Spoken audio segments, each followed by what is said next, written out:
sometimes to figure out where we're going to type it. So we have guests. Please tell me. I will. Yeah. This is birthday. I think our only guess is going to speak is Scott. This is the day before. I think Mike and Jeff and Christina just shoot for fun.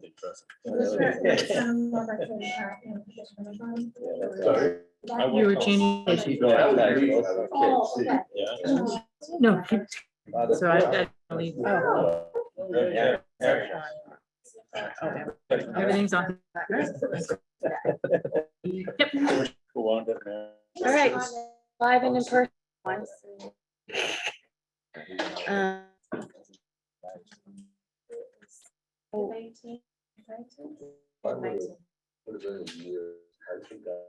We're gonna. Okay, Okay, so I worked briefly. Sure. Working with yeah, we're to, we're on. Okay. So we're gonna to thank you guys early. So what we're gonna do is I think we'll minutes and have a couple of times come up since the last time before we the warrant hearings. We have Scott, he's gonna go through meeting information introducing. So this maybe to I will call the order and we're in person. Very good. Okay. And sent around some minutes from the chief. Yes. Anybody have any questions, comments? Do you guys have? Did have a couple of Edifications. edification. That's how we call them. One is page 5 on where it says chief adopt in the comparison new construction option even that the SB knew it was cheap, and I just add for other non-consideration in favor of site. That's part there. Thank you. And then one is on page 6. Two about the parking problem. Just adding for study, but they'll option necessary because the super record adopt as it's new. Okay. Pass those to me in a share. So I'll embed those here. A little blurry after 2 hours, 5 I minutes. know. Again, Oh, I know. Very true. Does any other edits or do we enter into? Or as so, all right, already in a second. We'll just go down, hear me? Yes. yes, Yeah. Yes. Yes. yes. Okay, minutes, there we go. All right, so our agenda items, wanted to, one reasons why we kind of, there's been a of things we wanted to talk about, and that Steve in particular had. So anybody that saw or see this one from last Tuesday, we, opened up I guess, to have the town, there was a discussion before, and there were some concerns raised by Gus in particular about the narrow. So it's okay with, I'm gonna tell you to kind of explain what we've been into about that. So I don't know if any of you want that, but Murphy expressed desire to post a town goal, elementary school, and focus was on reduced cost, cost of what was proposed, and he to, he thinks, obtain a 12 million savings.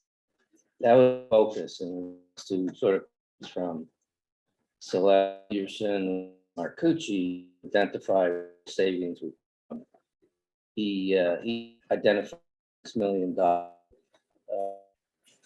potential cost savings with the net zero approach that had not been, I guess, I'm paraphrasing, studied SBC or the Energy Committee, and he had done something similar in either funding or those that he considered. A bunch else flying back between Medfield committee of what's meant by the certainly it's a significant number. We with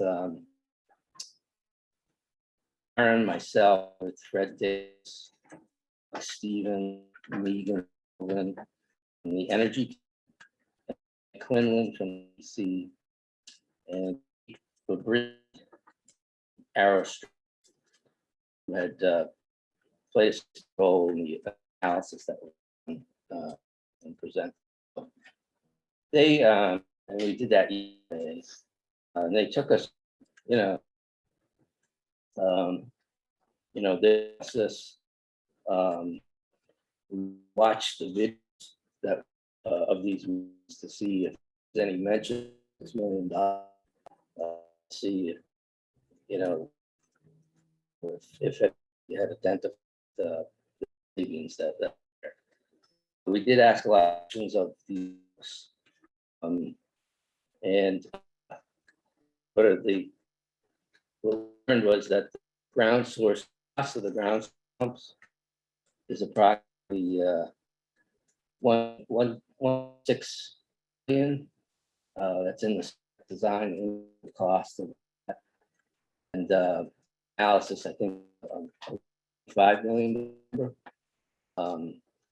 Because that was done before they found the cost of the well. So there's 9 wells in that estimate. I think that's basically the estimate. It's not a separate fund to. I think one of those that came up they achieved. How did Lexington achieve it and did do a separate to finance this ground heat pump? And we confirm that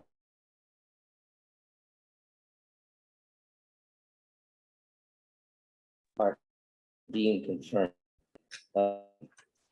The ever in terms of program called the Pathway Incentive Program, ground source heat, and it's $1.20 per square.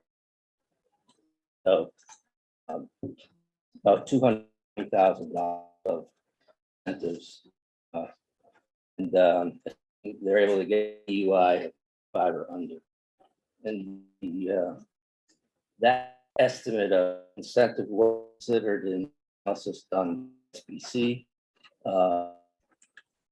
It was budget. When they put it together, they don't for these incentives, but they did the analysis to look at GAC and the life cycle included in that. And the cost of solar arrays and storage is not in either the Lexington or in the Medfield or in the project scope that was the MSBA. So that's the assumption that they're going to use a purchase agreement completely financed by a party through some special entities that.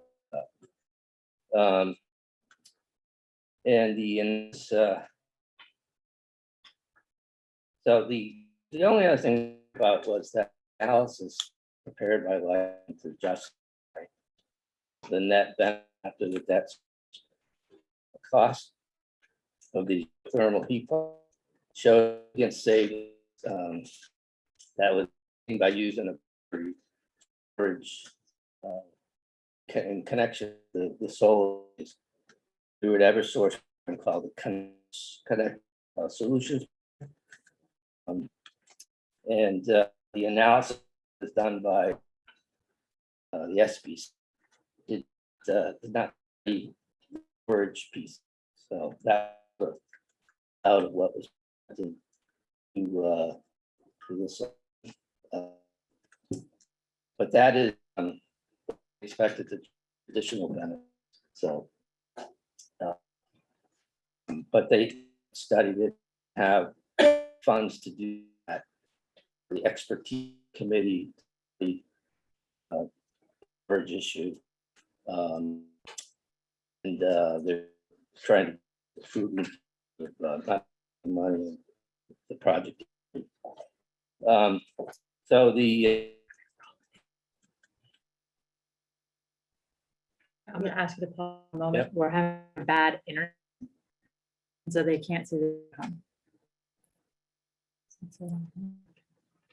I think we're gonna have to screen there and see if that, I think it's. Oh.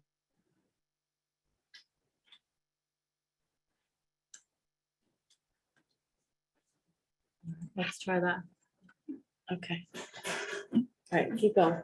We'll see if we get, Okay. still get feedback. so the the analysis done by the SBC, you know, it was fully disclosed to the selectmen. It was in the presentation. They didn't study that piece. It's not a surprise. They just didn't do it and get to it. But the, you know, and the assumptions that were used by the committee in that analysis around interest rates, the cost of electricity and gas prices were in my opinion, very conservative. You know, they had a range of rates from 3 to 5%. And the cost of electricity, they assumed there was no increase in that.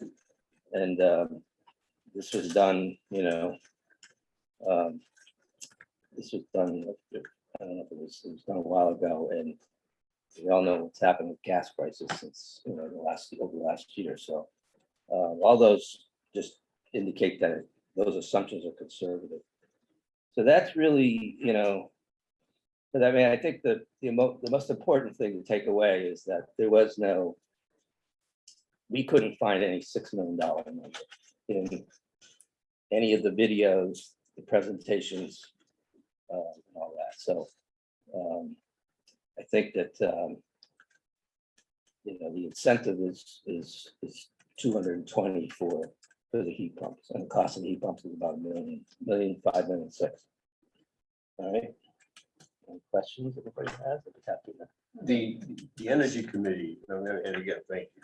You can do the work that you do, appreciate digging into that. Is what's the energy committee's position on the value of this, the geothermal heat pumps? Have we gone through that before? I don't know. Be addressing that in terms of the 1.5 million. Because I believe in the selectmen's discussion, you know, there were conversations that the selectmen presented that, you know, was talking about incremental costs, so additional costs. I'm not sure I understand your question, but Well, the question is, does the energy committee support the geothermal, and is there a benefit to spending it 1.5 million? oh yes, yeah, absolutely. They have they voted on this and have approved it. The selectmen approved it. So you know, it's a you know, it's a program that minimizes the borrowing costs for the solar arrays and the storage. And the only piece that's built into the borrowing for the town is this 1.5, 1.6 for the geothermal, but they've demonstrated that the energy savings over a period of time, you know, generate benefits to offset that. So I think the energy committee, I mean, the SBC would, Mike Quinlan was a skeptic of this whole net zero thing in the beginning. And I think he pushed them really hard, and he became a supporter of it. So that's sort of the history. And when the SBC made their presentation, I don't have to, I do attend meetings, way over the head of a poor accountant's ability to understand all the technical pieces, but I think part of it was it's a less complex system, so it doesn't require, so some of the maintenance, like some of the things, the alternatives rather than on the roof, I think it just doesn't have some of the moving parts, as geothermal, so many other. Well, the wells that they send the water down into the earth, those are very low maintenance. They don't require much at all. The maintenance of the solar arrays and the batteries will be taken care of by the PPA provider. So it's sort of nothing, it's something we don't have to worry about. And just from my perspective, speaking for myself, when I look at the costs and items such as this, I do try to understand what the cost benefits are, so that down the road, if this was a system suggested by the experts on the Energy Committee, evaluated by the School Building Committee, and it presents the opportunity for lower maintenance, lower costs going forward. Those are some of the considerations at least I. Yeah. That's why it's helpful. Thank you. And I will add that the plan is to study this storage issue that they didn't get to. And if it moves forward and the town passes this in the next phase, so we'll definitely do that analysis and complete it. So And that's the piece that it could result in something like 225 of savings. It's the 1.5 is kind of like a gross number, yeah, the conservative number. well, the 1.5, 1.6 is 1.6, the incremental cost for the geothermal, Okay. basically the geothermal wells, Right. right? And so the 220,000 is an incentive Right. that Eversource offers that is sort of upfront. You don't have to demonstrate, any, you sort of apply for that and you get it up front. And that's I'm not sure if I But answered. that's not in the 1.6. That would come later. That would come later, right? They assume that they don't need it because they don't want to under. That's right. When Budget. they put the budget together, they didn't include it. When they did their analysis of savings and benefits over the future, they included it That there. potential, Yeah, yeah. right. Steve, did Gus explain where he got that $6 million figure from? I think, Based I on don't your want research, to, You didn't even come close to. well, I don't want to speak for Gus, but I think he generally heard it somewhere and had it in his mind. So I think he thought it was the cost of the geothermal, but that's not the case. So And we did get an email from Mark Sandy, the Lexington Selectman, kind of about this and asking him questions and stuff like that. And he clarified that they did not bond separately for it, like Gus had mentioned. He said he thinks about it like a separate bond because he feels like the savings offsets the debt, but they didn't actually bond it separately. That they did it as one big project, which is the same way that we're talking about it, but he likes to think about that piece. Yeah. Separately. So I think that it was probably some confusion on the way that he talked about it versus how they actually did it. Seemed to be the clarifying point. But he was, and Mark Sandy was very upfront that what they had thought they were going to get for savings hasn't been what they have received. But that he does project that they still will receive the savings over time. But just because of the market, I don't know if anybody has solar on their house and gets an SREC credit, or anybody that's familiar with that. I do only from the standpoint that I get a quarterly payment that I don't really understand, but the basic idea is that there's a market out there that pays to buy your credits. And just the market right now was lower than what they had projected it would be. And so it's one of those things that fluctuates over time.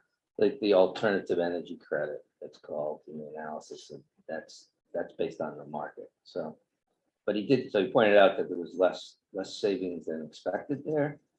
In the analysis the SBC did, that they had very conservative assumptions, and the amount of alternative energy credit they assumed was very low.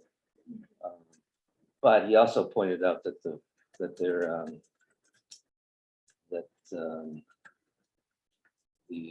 natural gas prices have run through the roof recently, so. Right. That is only a positive. Because that's the base case they compare all these options against is a natural gas, installation, so. All the savings and incremental costs, I was compared against that base case, so. Um, Yep. Does anybody else have any other particular thoughts or questions or on anything else? Sharon, just one Yeah, question on that.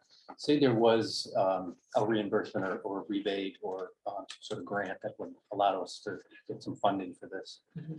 Does the warrant article proposed at town meeting allow for that to help reduce the entire cost of the project that we might borrow? Say this program exists or it becomes available. I would say. I'm sorry, I was responding to the audio issue, so I didn't hear your question. Say there is a program that allows the town to seek some reimbursement or grant funds to help offset the cost of the net zero work that may need to be done. Does the warrant article language proposed allow for us to receive those grant funds and to help reduce the overall cost of the project? Okay, cool.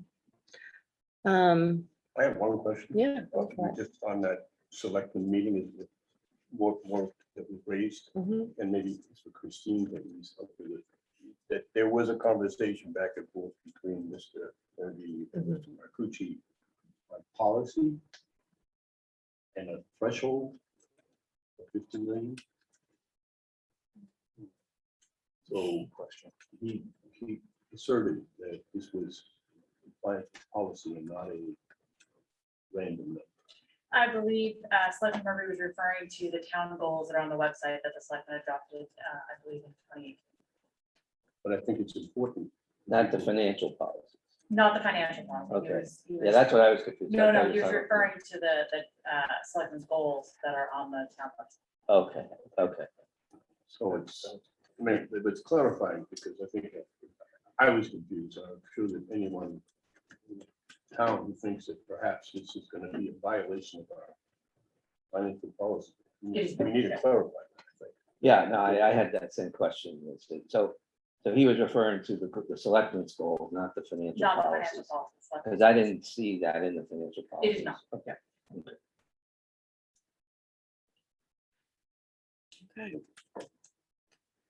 All right. I had at least one, I guess before we go on, does anybody have any other thoughts or questions or anything on those topics? I had, and I'm gonna have to remind myself, I had something, I made an executive decision and had Christine and Nick add something to the subcommittee website without asking first, which is against my rules. And I'm gonna try to, I believe it was the enrollment projections section. So, so I had asked, because there had been a whole bunch of kind of questions and conversations, especially on social media going on about the enrollment. So what I asked them to add to our website were the enrollment projections from the MSBA.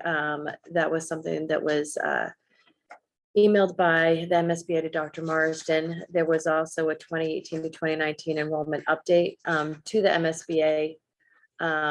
There was also the MSBA approved enrollment and also their projection. So a lot of these things were already up on the SBA website. I think the SBC website, I'm sorry. I think the only thing that wasn't actually posted before was probably the direct email that Dr. Marston had, but some people had a copy from Information Act request. So I would like to go backwards and make sure it was okay with all of you that I had them do that rather than calling a meeting last week to do that.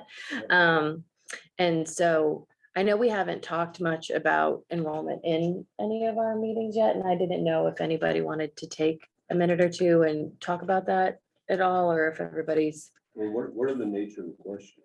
So the nature of the questions, I think, are basically about the fact that the school is being built to 575 versus our current enrollment, and whether or not that is an accurate building to be building to the size of. Yeah. If I was going to paraphrase what I think the questions are. And so I think that it really kind of dives into, I guess, in my mind, the question is, are we concerned that the building is too big because of that? Or I think there's a bunch of different sides to the issue, right? Like, so are we, because we're in the MSBA process, are we being quote unquote forced to do a larger building because the MSBA says so? Then there's the question of, well, now that 3 years have passed, should we have gone back and asked whether or not we could build a smaller building?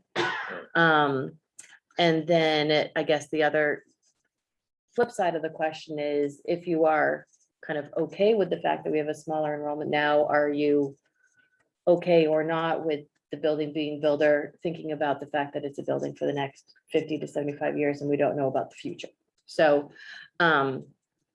I think that's where the debate comes about. And I know we Yeah, haven't sure. talked about that as a group. Well, I Yeah, think that's at all. I think that's worth the conversation amongst ourselves, Yeah. because my understanding, and correct me if I'm wrong, but the 575, to say that it's imposed by the MSBA is probably, in my judgment, a poor choice of words.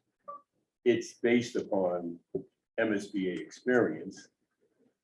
I'm not gonna try to defend it, but explain it, that they have a very detailed process in which they make their projections.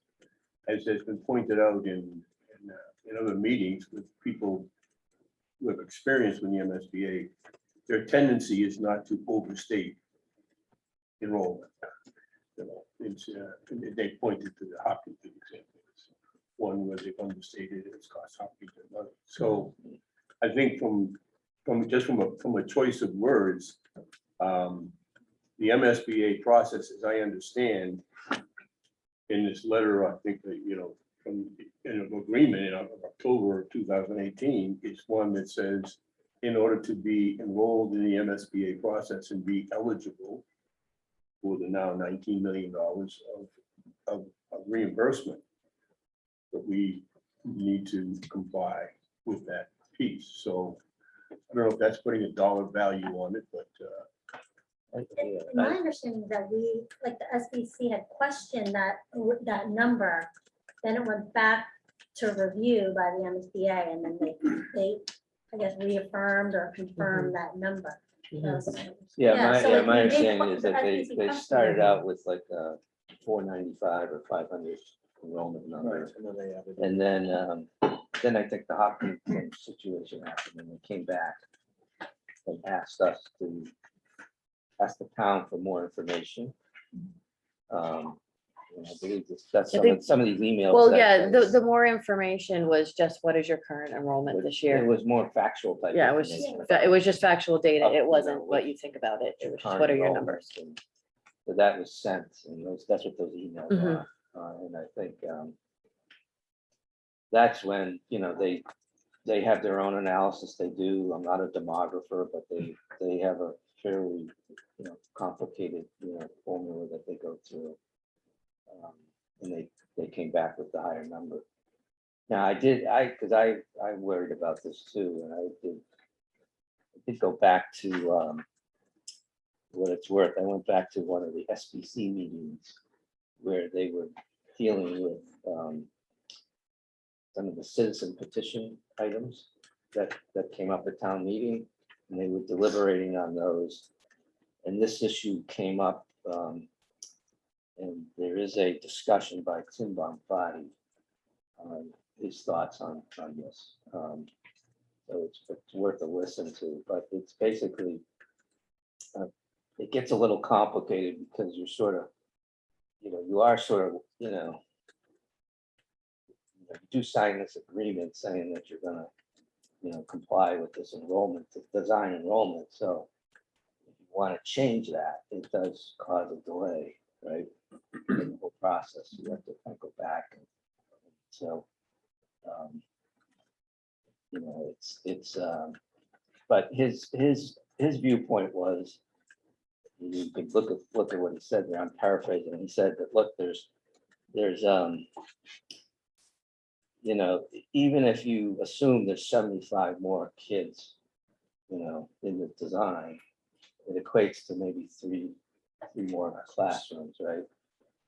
And so his view was you might save a couple $1 million, but is that worth the cost of delay and sort of restarting, a process again to get it all approved? So with all the other things that are going on with interest rates and construction costs and stuff like that. So I'll just point that out. That's out there if you want to listen to it. So. I mean, my personal thought is it's not even just a question about is it worth the cost, but I think not being able to meet capacity of students needs in Medfield, like all the way from kindergarten, wait list, things like that up, is a heavy burden for the town if you're not prepared for the scale. And then I think what we need to look at is the projection of the activity in the town of Medfield, just not your straight numbers, but like state hospital, where we think the town is going holistically. Yep. I think one of the points that was raised was if, in fact, these projections, and there's certainly projections that you can only rely on the experience and expertise of the MSBA, and I think that they've given in a couple of cases a statement that Medfield is an outlier in its method, right? Because of its birth to kindergarten ratio. Okay. And so in a scenario that at some point, the MSBA, in my judgment, is not something that hamstrings us. We do this every 20 years, right? And they do it every day.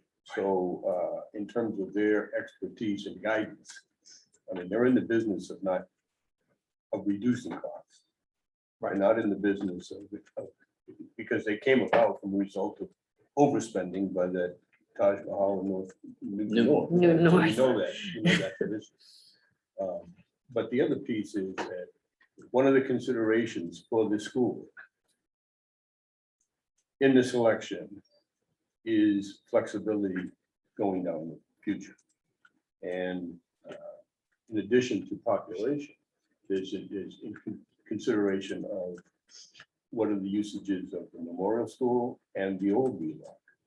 And does the size provide the opportunity to address issues with that school, say the old Wheelock, with the new school? I mean, these are hard decisions to make because they're into the future. They're long term. Right, but they're in the future. And it is. And, so it's only judgment that we can apply. The other piece that I would add is that it's in the minutes of the meeting that we had with the school board. And is there an opportunity for use of the space? Because it was concerned that if we build more classrooms, will they come? Will the teachers come and will it fill it? And the discussion, as I remember, was to map and do some other programs that could actually be used for in the current configuration with the current population enrollment and provide use and perhaps revenue. I mean, that's in the minutes, I recall. Yeah, no, I remember hearing So that. I think the concern is valid, and it's with all of us. But at some point, you have to look at the judgment of the expertise. I couldn't agree with you. Well, we could sit here all day and try to extrapolate out 50 years. We can't pretend to know what's going to happen 50 years out. I can tell you one thing's gonna happen happen 50 years out. This town is growing. I mean, we know that. I mean, a month ago, Dr. Marsett gave us the incremental students of just this year in Memorial and Wheelock, and that was 77 kids that weren't on the radar in June. So we know it's gonna go up. We don't know how fast it's gonna go up, but we know it's gonna go up. It may not be 575, maybe be 525, could be 600, we don't know. But it's better initially, as you say, to have 3 extra classrooms that we can use to accommodate an overflow at Wheelock, Memorial, et cetera. So I don't think it's an issue. I didn't from day one.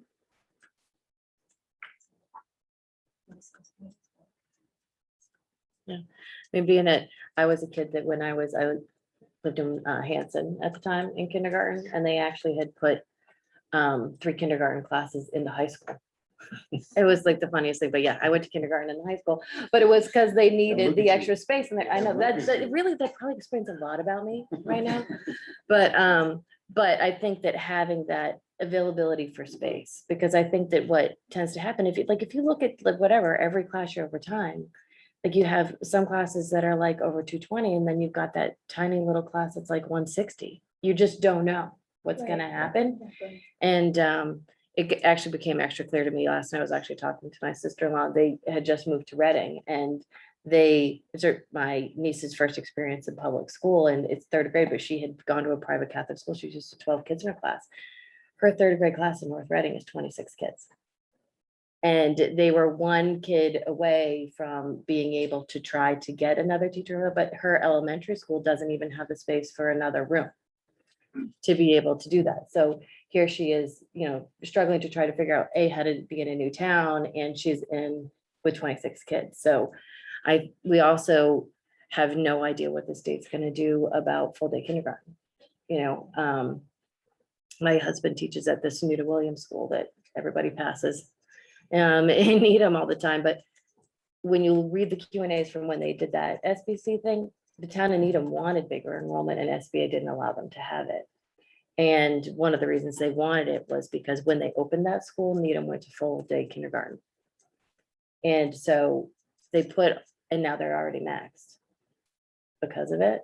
But I mean, who knows, in a few years, other people they'll be down at a downswing, and it won't be. But I think it's, I think it's okay to have a couple of empty rooms sometimes for the years that you need them. That's just my 2 cents. Just in the theme of the cost, and I know that I don't subscribe to social media, but I see different things in comments. And I will speak for myself, but I know I speak for the people in the community. Nobody thinks $1 million is a little amount. Yeah. Nobody thinks that $1 million in incremental cost is insignificant to anybody. And there's been in the last 3 years that I've been in the Warrant Committee, we produced a balanced budget. When I say we, I mean the town, the committees, the school department have all come together and produced a balanced budget. During a pandemic, you all know the situation. So from a personal perspective, I would like to dismiss any thought that the Warrant Committee or I committee don't think $1 million is a lot of money. Don't think that $1 million is a big impact on people's taxes. So I think I just want to say that. If people feel differently, and look at the history of the last 3 years and the work that Christine, Sharon, you talk about time, the time that Sharon has put into, we call it the spreadsheet wizard for a reason. And your 0 increase over the course of the last 3 years is a sincere reflection of, one, the responsibility that we take. Because in some of the discussions, it's been, well, it's not an easy decision to say we're going to spend $1 million today to save money in the future. It's not an easy decision to say we're going to save $1 million and hold people accountable for that savings. when we save $1 million, we don't say, can anybody find the source of spending? We're very aware of last, and I speak for myself, but we've gone over this quite a bit. The town of Medfield has a revenue problem and a spending problem. We've been dealing with that for 3 years. It's not going to go away. And the responsibility of the Warrant Committee to address that continues. But when we save $1 million, we save $1 million. We don't put it out for bid. That's my personal opinion. I think it's been raised by some, and it's just not my experience the last few years.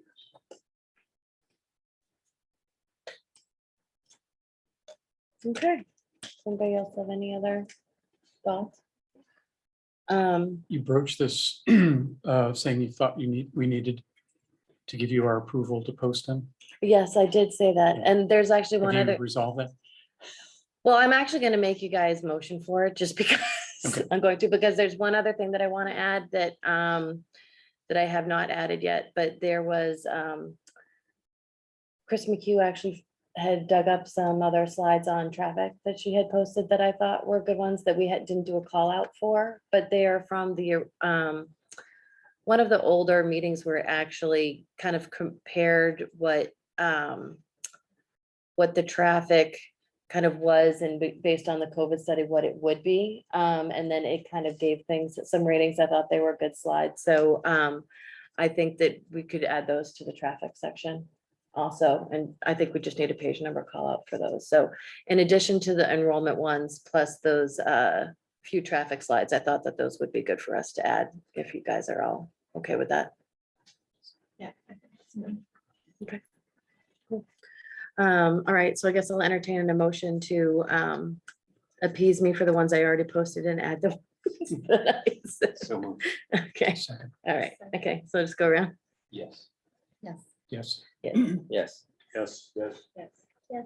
Well, alrighty then, okay, cool. So then I think that, do you guys have anything else before I turn it over to Scott to talk a little bit about town meeting? So I guess a little bit of procedure of where we're gonna go from here is, we're gonna have Scott come and sit closer to the owl so that the people at home can see him. And so we do have about 24 people out there. We had wanted to project them up here, but the reason we shut that off is because we were getting a lot of feedback that people couldn't hear us online. And so what I'll probably do is I'll just turn one of these screens around so people can see who it is that's talking. And so I apologize for that. But what we'll do is Scott's going to talk a little bit about how town meeting is going to run. And then we had some slides to show you that I'm not going to show you now because we can't mirror them up there, but just we were going to talk for a minute about what our process has been. And then we're going to open it up to comments and thoughts from everyone. And so when we get to that point, what I'd like to do, if you are out in computer land, if you could go into the Q&A and put your name and your address and that you want to talk. You don't have to write what you're going to say because I'm going to promote you to a panelist so you can talk. But if you want to kind of start a queue, we can do that. And then it doesn't look like we have an extremely unreasonable amount of time to talk. So I'm sure everybody will be able to get to do that. So, but what I'll probably try to do as much as I can remember is to maybe give the folks who haven't had a chance to talk to us talk first, and then people that have come a second time talk. And then after that, we're going to circle back to Scott for specific questions about town meeting. So our first round is just going to be thoughts that you want us to hear on the article. And then we'll close that hearing part. And then I'm going to turn it back over to Scott about the town meeting. Sound good? That sounds great. All right. Yeah, thank all you. Well, thanks for having me. And hello, everybody. Good to see you guys again. You know, really on behalf of the town, I want to make sure that I express my admiration for, for all of you and our appreciation. You know, this has really been above and beyond. I appreciate the effort that you've made as citizens volunteers to really be able to evaluate this complex question and to be able to provide to the town, really some information, some knowledge about this whole situation and its complexity, and And I think it's been a tremendous, tremendous service. And I've heard that echoed throughout the town. So I want to make sure I express that appreciation. I've always felt that the Warrant Committee has a, really significant role in the legislative and the administrative and the financial activities of the town. And I think it's been clearly demonstrated here as we kind of approach the town meeting. So thank you. Can I be a pain? Please. Can I get you to swing that way? Because there's a smudge on the video and Yeah. everybody's seeing a smudge on your face. I'm No, sorry. that's all right. And then that way they can see you a little bit better too, if you sit a little bit. Oh, you tell me where. Okay. Not Okay. Because I put the owl in my purse to come down here, so it would get wet. It might be. Yeah. Okay. All right. Yeah. Try that. Okay, well, thanks. And I think that everybody knows that, Much one of the two major responsibilities of the town moderator is in the conducting of the annual town meeting and any special town meetings. And the other very, very major responsibility of the town moderator by our charter is the appointment of the Warrant Committee. So, I'm always trying to do what we've done here, is to find people of high character and integrity and who are not constrained by just a single issue focus, but who really kind of add team players, who add knowledge and experience and business insight, to the evaluation of these questions. And I'm very pleased with this group for sure. So I kind of stepped up and said I would do a brief introduction of folks. And we have two new members this year. So you guys have come to know Steve Callahan. He's a recently retired audit partner from KPMG, nearly 40 years of experience providing audit services to financial service clients. Steve and his wife Mara have been residents of Medfield for 27 years and raised and educated their children in Medfield. He's been involved at St. Edward's Church, the Boy Scouts, and like all of the folks that in the panel have been involved in Medfield affairs in one way or the other. So I'm not going to list all of the the ways in which people have been engaged, but this has been a very engaged group. So Steve, welcome, and also new this year is Jillian Rafter. Hi, Jillian, Medfield resident for 12 years. She's a senior vice president and directs project management for a prominent local community bank. Has over 17 years in the financial services industry. And she and her husband have two kids who are ages 4 and 2. Yeah. Still? Yeah. At least when we met. So, Yes. welcome.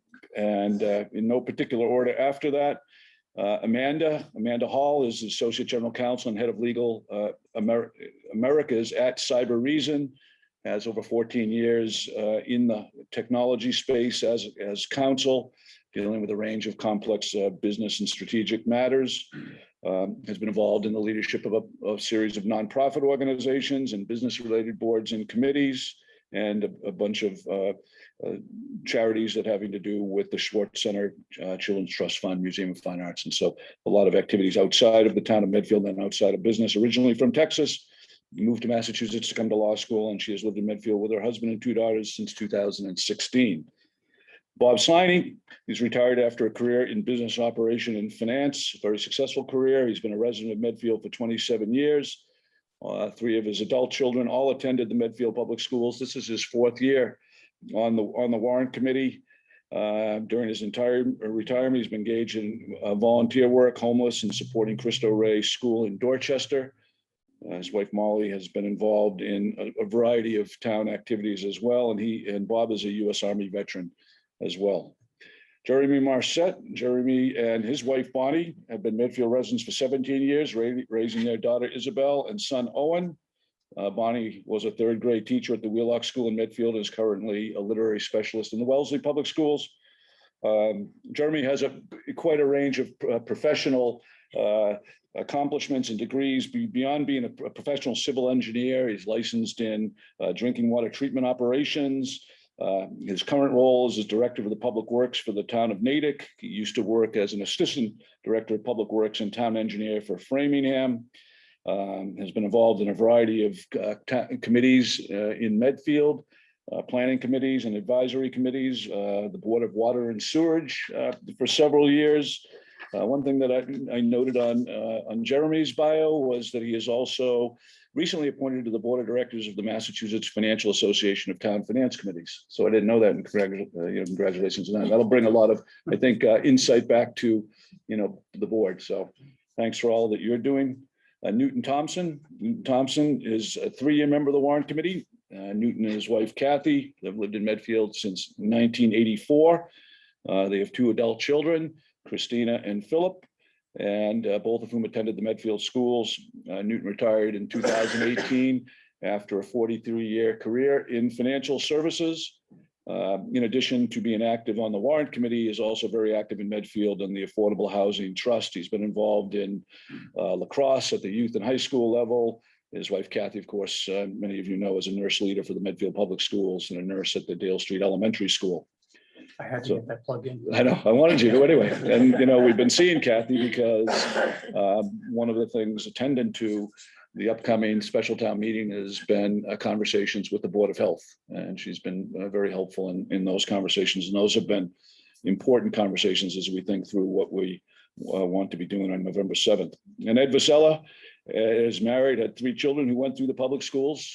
Actually, your daughter came back and worked as in guidance in the Medfield Public Schools when my son was there. 41 years in town. Retired, was a former controller and VP at finance at Grossman Lumber for over 20 years, was a controller at Staples, 10 years. And then also, when he and I started talking again, you were the director of finance and operations for the Mansfield schools for over 10 years. Been involved in St. Edwards, the Lions Club, the Food Cupboard, and a lot of other activities. So thank you for that. Christine Barton, you moved to Medfield in 2008, right? With husband Kevin and 2 daughters. I'm not sure how old they are. A senior and a sophomore at Medfield High School. No, that's great. Okay. So a senior and a freshman at Medfield High School. Sophomore. A sophomore, excuse me. Christina, of course, is an attorney with expertise and a lot of experience in commercial real estate and commercial real estate development and a lot of involvement with Medfield organizations. So thank you. And our chairperson, Sharon Kingsley Tatro, is president of Kingsley Business Services, has a deep background in finance, investment, and financial services, and also in human resources background as well. Before becoming president of Kingsley Business Services, you ran operations there for over 10 years. We know that your husband is on the Park and Rec. Yes. my I don't know how husband's long Park you've and been in Rec. Medfield. 17 years, I think 17 or 18 years. 17 or 18 years. So, we look for a blend of skills and experiences, but also always a group that can come together. And so that, the whole is more than the sum of the parts, which I think it has really demonstrated over the course of the last several months by the way that you've come together to do the work that you've done. So that's much appreciated. So just to reaffirm what Sharon had to say, I'm just going to go very quickly here through the town meeting proceedings. And then I'm going to step aside for the Warrant Committee hearing and listen. And then when you do adjourn the Warrant Committee hearing, I will, I guess, come back and I will answer a variety of questions about why I made some of the decisions that I did. And also I have some announcements about a variety of things that are associated with the town meeting. I have an apology to make as well, so I'll do that afterwards and speak a little bit about where we are as we're within 2 weeks of orchestrating this very special town meeting. So most of what you're going to hear is what I announced at the selectmen's meeting with maybe a little bit more guidance than that. And there's been a lot of discussion, conversations with all the usual folks that I talk to as we prepare for town meetings, but even more intensive in the last week. Include discussions with town council and our town clerk and our town administrative offices and others around that, and with a lot of people in town. There's no question about that. I've gotten an extraordinary amount of input. I've tried to process as much of that input as I could since last Tuesday's announcement, the selectmen's meeting. And so that valuable input has come fast and furious. And, I really have tried to take in and process as much as I can. We're hoping that the weather is going to be good on November 7th. That would help us. We'd like to do registration just right out in front of the high school to allow for people to be able to spread out a little bit more as they enter. Ultimately, people will be joining the meeting from as many as 5 venues. So it's going to be important that we could try to get registration done smoothly. We want to start right on time. So registration will open at 11 o'clock There will be a lot of automobiles in and around the high school. So when it comes to parking and planning, I hope people will think ahead about that. At noontime, town meeting will begin. I'm assuming, of course, that we have a quorum of 250 people at that time. I'm expecting that we are. If we do, we will start right at 12 noon. After the national anthem, maybe a moment of Thanksgiving, I will just take a couple of minutes to review the guidelines. It's important to have clarity as to what is going to happen on that particular day. I'm going to do what I can do between now and then to try to promote that clarity as well. That's why I'm here tonight, as well as at last week's selectmen's meeting, and I will continue to try to do what I can to provide that. So after I provide the meeting guidelines, will be the making of the positive main motion. This is very important because we only have one article at this town meeting, and we're only going to have one motion. And so we'll have one main motion to be made. The main motion would be made by the Warrant Committee if it is in the majority after you vote next week. The Warrant Committee would be making the main motion. That's our tradition. Most of, as you see, that of what I'm doing as a part of these guidelines stays with the precedents that we have established over time. So that would be one of them. And after if the Warrant Committee doesn't have a positive motion to make, of course, the main motion is made by the sponsor. So that's, again, that stays with the same tradition that we've honored. After the Warrant Committee, after the main motion is made, the Warrant Committee will have reports. Majority report could be a majority and a minority report. That would go next. I will then go to the closing presentation by the article sponsor. Talk to Mike Quinlan on Sunday a little bit about that. We'll come up with a time frame. Be looking at the 12 to 15 minute time frame. Have also received outreach from the school committee as a co-sponsor around having some time as well. It would be also be more limited than the school building committee, who I think would be the principal sponsor, who would be making their presentation. After that, I would turn to a closing statement at microphone 1 from the Keep Dale at Dale Coalition. Jerry, what are we at? We are a municipal ballot committee, right? An MBC, which I learned about only in the last couple of days because I've been referring to them as a PAC. And there'll be a designee, whoever. I haven't talked to Jerry about that yet, but the coalition would have an opportunity to be able to designate someone to be able to make a fairly extensive closing statement at that time. And then I would allow the other group. I don't know whether For Our Kids, For Our Town is actually a PAC or a MBC. They're the same. They are the same. Okay, so that municipal ballot committee will also be allocated a few minutes in order to be able to make what I would call a closing statement. I'm then going to turn to a period of brief time statements in opposition and in support of the motion.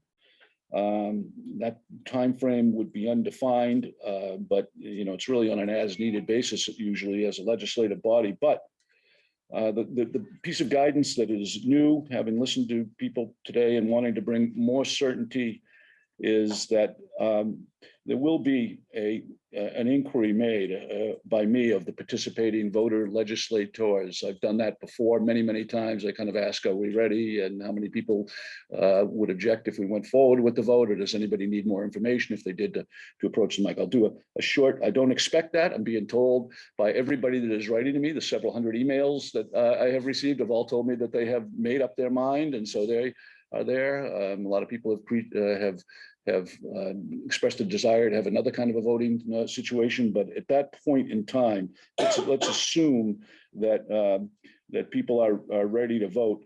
I would then be prepared to go to final statements of the opponent and the proponent, and then to call the question. The earliest that I would do that would be 1:30. So this is where the guidance comes in. I'm going to be very predictable as it relates to that. So we will go 90 minutes having these closing statements and these closing reports. And at that point, at the point that that I feel that we are ready to vote, which could be any time after that, and after I test the sentiment of the participating voters who are there as our legislators as to their readiness, we will vote. And so, 1:30 would be the earliest. So I've made that assurance so that nobody gets caught short in terms of their registering to be able to vote. This does a number of things for us. I encourage everybody to be there right from the beginning. I need my quorum of 250 to get started. I think that it's of value to be able to listen to all of these people, to be able to present, and some people in opposition and some people who are proponents to be able to talk for a few minutes again. That's the nature of our town meeting tradition, but we will call the vote and with some dispatch there, and we will then move to our vote. There'll be final statements made by a designated opponent and by a proponent or the sponsor.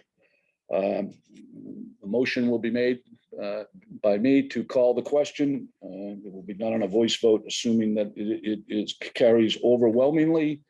At that point, then I will send a signal at that point to the town clerk, and the registration will close, and we'll get into our voting process, which we again hope to move quickly. Voting will be done on the motion by submission of voting cards, and they'll be done at each of the planned 5 venues. We hope to have an opportunity to be able to have a couple of places for people to be able to submit those cards at the gym where we expect there to be the largest crowd. We would then have a pause. The question has arisen as to whether people would have to remain after they have voted, and the answer is no, as long as I can maintain a quorum. I don't need a quorum to be able to determine that vote. I just need a quorum at the end to be able to adjourn the meeting. So, which would be good. Otherwise, we will have that. But so we will have that vote. So, I often will just try to describe to people how the proceeding will go, and because we've used a lottery at the annual town meeting, it's very difficult for people to be able to kind of time their appearance and to be there to vote. But in light of all of the considerations that have been communicated to me, in light of the fact that we're in, we have health considerations. We have another meeting, I think, on Thursday with the Board of Health to kind of make sure we're reviewing and doing this safely. This would give an opportunity for people to be at the high school if they were to choose in the shortest period of time, sometime after 1:30 until we then call the vote, which is likely to be not too long after that, and then we'll go right to voting, and then people who want to can leave the meeting, hopefully leaving me necessarily the quorum that I need. I think people will be very interested, as I am, to be able to see the results of the vote. So we'll come back. There'll be an announcement of the vote and the ruling on the motion, and then the motion to adjourn.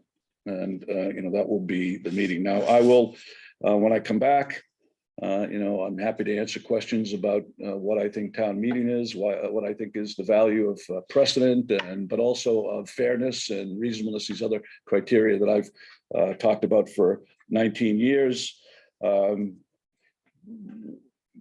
The Ashland model has been prominent. I don't know how many people in the Warrant Committee has been communicated to, but I will speak a little bit to that. Having drilled down into that, and there's been a number of people who have written to me by email who have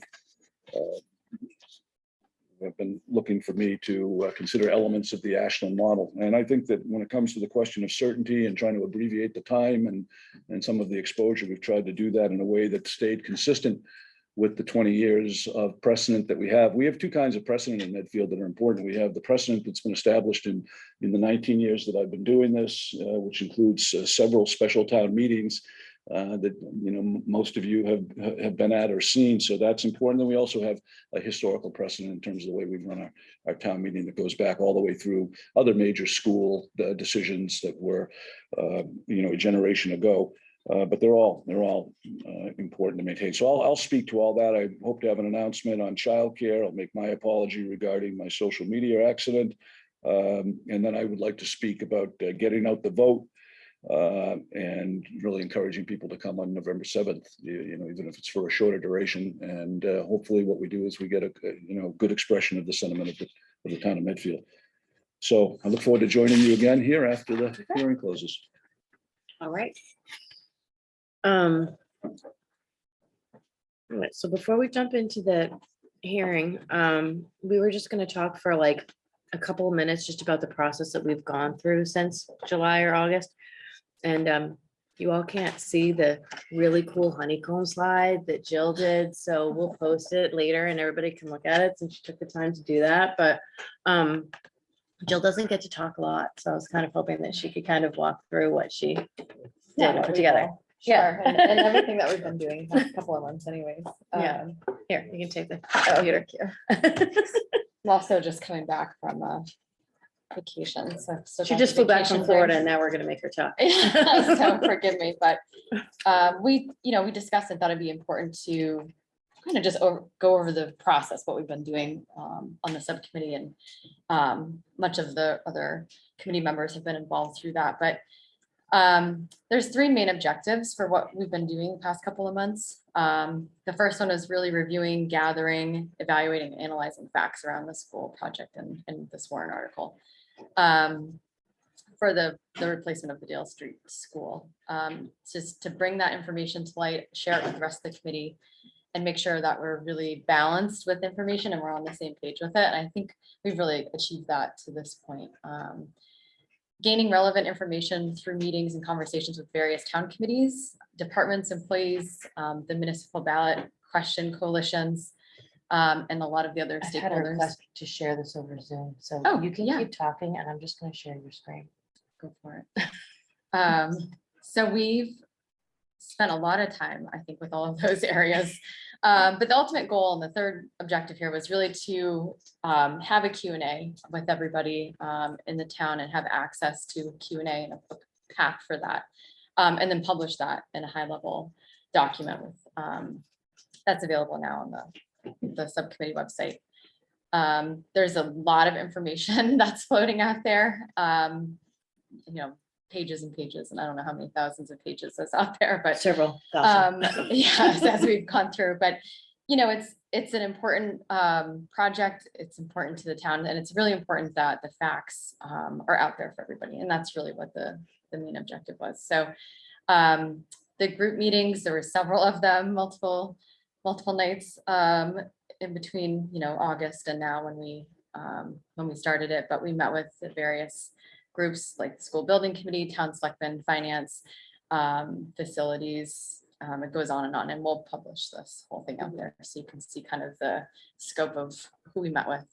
In addition to the Q&A document that's out there, which is really important. It's a great reference. If there's some nagging question or something that feels unanswered, that's your best resource, I think, going into the special town meeting to take a look at. And we covered every topic we can probably think of or was suggested. I think that was most important too, is that we wanted to make sure we're covering all the bases, and we did a lot of deep diving. So we did a lot of deep diving on different topics, but it was really A to Z, and the email address and the Q&A process was open for quite some time for folks to give us feedback on topics that maybe we didn't get to. And I think at this point we've exhausted all of them. So there's a very lengthy Q&A document, again, that's out there. And this document will add to it and share. And then, there's a lot of meetings and a lot of hours spent on meetings. So one of the things too, if you're looking for it, is times in those meetings. I think it's so important to have that. It's just a call out. We put it in our meeting notes as much as we can. But if you're looking for a topic and want to see that segment of the meeting, check that out. It's a great resource, and you won't have to go through 3 hours of a meeting if you want one answer on something. So, but that was really the process. And we've, I think, put together a really comprehensive list of the Q&As and the facts of the project out there. So. And I will say they made me record an update on Friday, and apparently it's live on YouTube now. I haven't watched it yet. So anybody that wants to hear me say that and do a little PSA about go vote. I did that on Friday, so I have no idea what it looks like, but you can go to Medfield TV and watch that. I started listening earlier. Oh, did you? I only got haven't. through Yeah.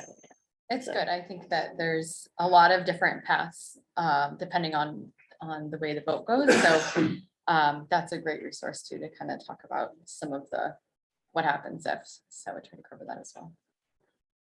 So, good. Cool. Great. All right. So then do you want to just stop the screen share? Yes. All right. So then I guess I have to officially call the hearing part of this to order. So is anybody out in Zoom land? If you want to talk, if you can say something in the Q&A, it doesn't look like anybody is right now. So we'll start with people that are here. So I think the way we'll do it is just so people can see you, is that maybe you can come and sit in Scott's chair or this one, whichever one you feel more comfortable with. Does anybody want to go first? And I'll jump up at once. If there's no volunteers, I'll let anybody who's been here before and would like to go first, and we'll do it in any particular order. No? Sure. Okay, have a seat. Oh, and can you state your name and your address? I certainly can. All right, thank you very much.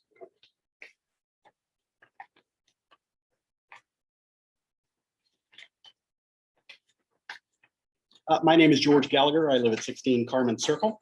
I'm a registered Medfield voter for 41 years. My family's been in town for 51, and while I haven't spent every night under a Medfield roof, I do consider myself almost a lifelong Medfield resident. I'm a graduate of Medfield High in 1979. I've attended the Wheelock School.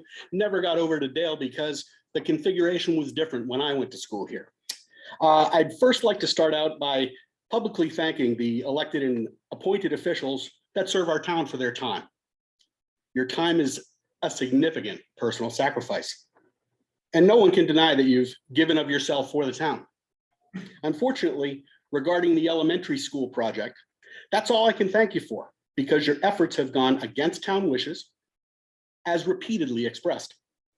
And I can't thank you for wasting 3 years of my and my fellow citizens' time on a project doomed to failure that was never requested. That time, like the open space that will be destroyed should the proposed project move forward, can never be recovered. And the result, when this project fails at town meeting and the ballot box, will be an unnecessary delay in the construction of an important required new facility for our town.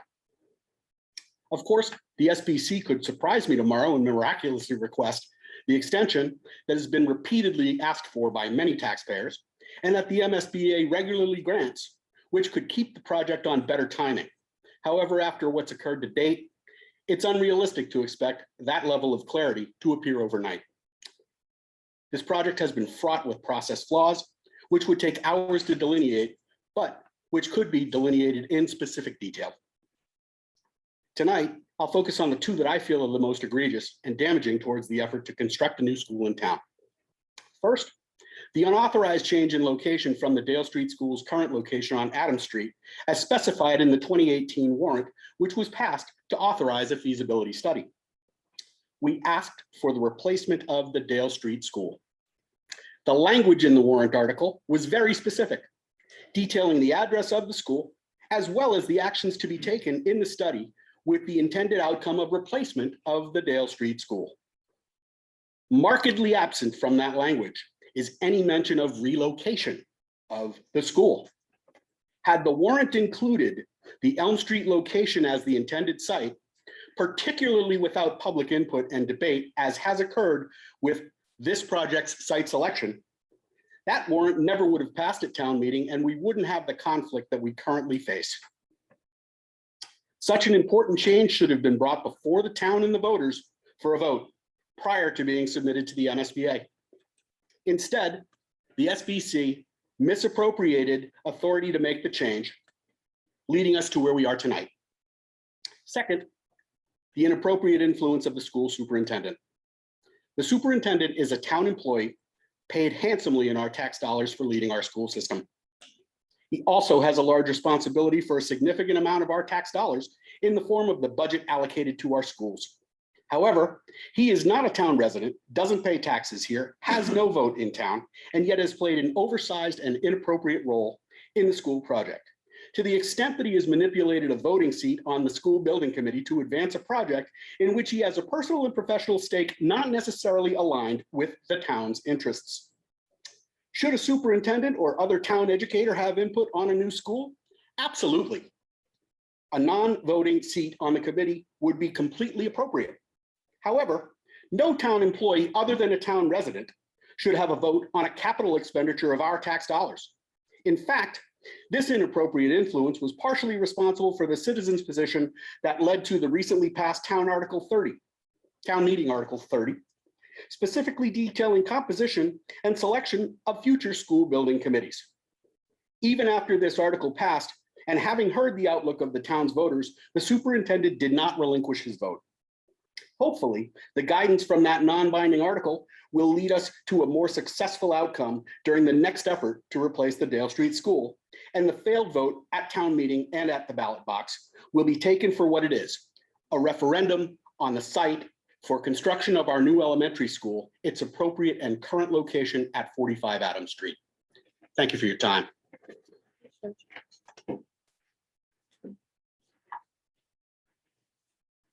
Anyone want to go next? We don't have any takers on Zoom. Sure, go on, sure. Happy I'm out of a boot and can walk. I was gonna say, I was glad to see you weren't in, hobbling in here in crutches. 3 days bootless, and the day that I got out of the boot, I got my handicap pass. That's So 3 months to get it. I'm like, no, I don't really need it now. red tape at work for you.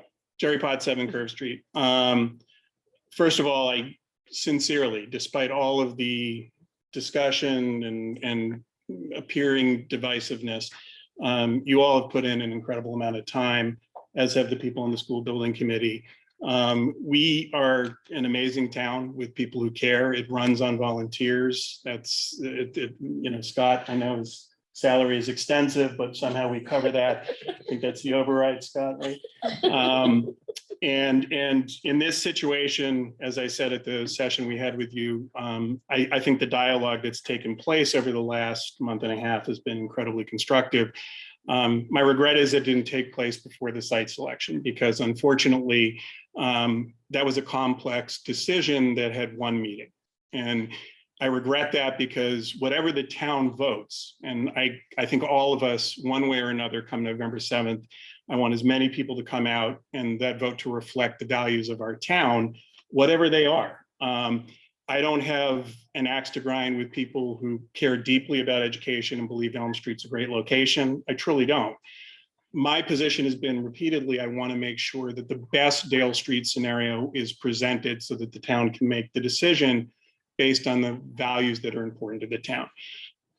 Because I have really no life, spent 3.5 years as a non-committee member going to the state hospital meetings, because there are probably 2 epic decisions we as a town will make that shape the next 50, 60, 70 years when I'm long gone and my kids will come back and hopefully visit my grave in Medfield. One is the state hospital. That process took 4 years. There was a lot of hand-wringing and people were, why is this taking so long? That committee, similar to what you did, except they did it for consistently 4 years under scrutiny, and they had to fire the first consultant, worked incredibly hard to get town input in multiple forums in a way to ensure, in an incredibly respectful way, that it was representing the values of our town. The Warrant Committee played an incredible role in that process and asking incredibly difficult questions that, frankly, thank God they were asking, because you want those questions up front in the process. And there were a lot of people who thought that when the master plan was submitted, that it was some kind of wild wish list that would never happen. You don't want 700 units, you're never going to be able to do that. The only way you can make this work is by putting 700 high density units up there. And the plan was around 340 units, and it was to keep the buildings and use historic tax credits. And miracle of miracles, I'm not saying we would select them, but we have a very well qualified Trinity development company that wrote a 450-page document that aligned with the values of our town and enthusiastically supported the outcome of that. And the reason I tell that story is today we have an $82 million building that will fundamentally change the town one way or another. And the folks at Dale, at the coalition, want a building. We want education. It's one of the important things that in the townwide master plan is clearly stated. Our values, and the reason that we've argued on open space and water, is not because we have some personal vendetta against someone.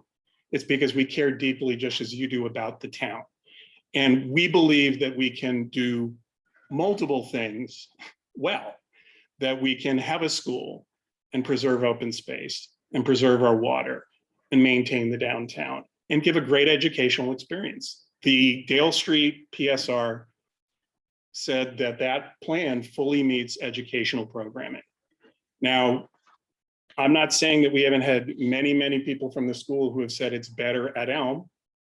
They have, and there have been teachers who've spoken on that as well.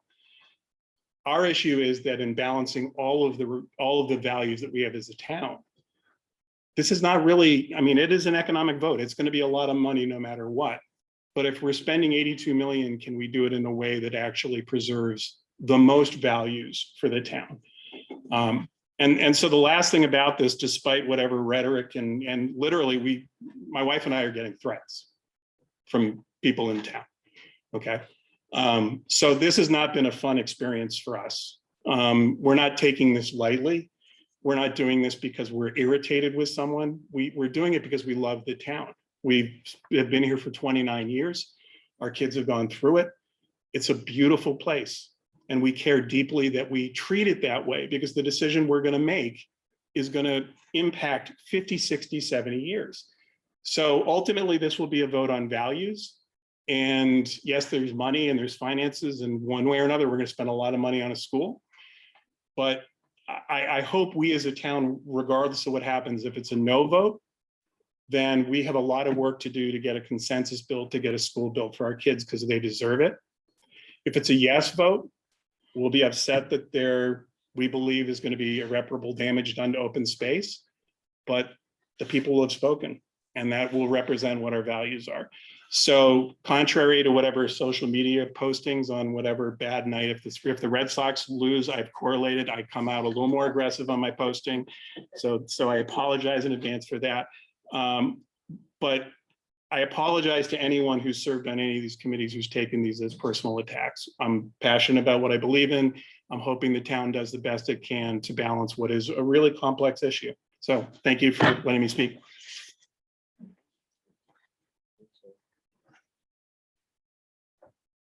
We still have no one online that wants to talk, even though there's 20 people watching. So does anybody else who's sitting here would you like to speak? No? Okay, go on once. Do you want to? Okay. So want is a really strong. Otherwise, we're gonna get to the going once, going twice. Yeah, well, you know. And then let Scott come back up. Which I'm actually looking forward to. Yeah. Nicole Drummond, 8 Onondaga Lane. This is not something that I enjoy speaking in front of everybody, but I wanted to just take it from a perspective from having young kids in the school system. I have a 1st grader, I have a 5th grader, I have an 8th grader, and I volunteer a lot.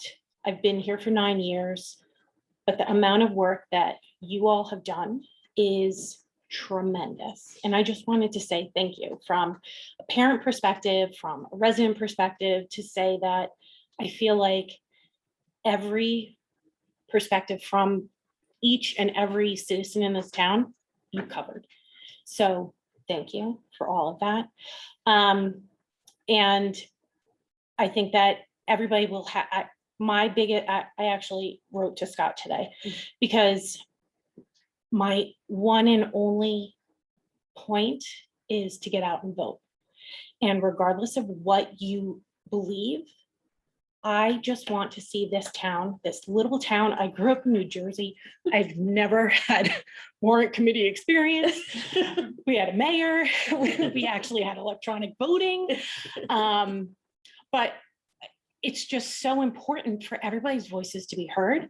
And I appreciate the change of time. I appreciate that, 1:30 is a time set that people can now look at and say, okay, we will be there because we want to have our voices heard. But I just wanted to publicly say and encourage that everybody in this town to get out and have your voices heard, because the last thing we want to do is turn around at the end of all of this and feel like some people weren't heard and others were. So we all have our opportunity. And I just wanted to say thank you for all of it. Thanks. Yeah, go ahead.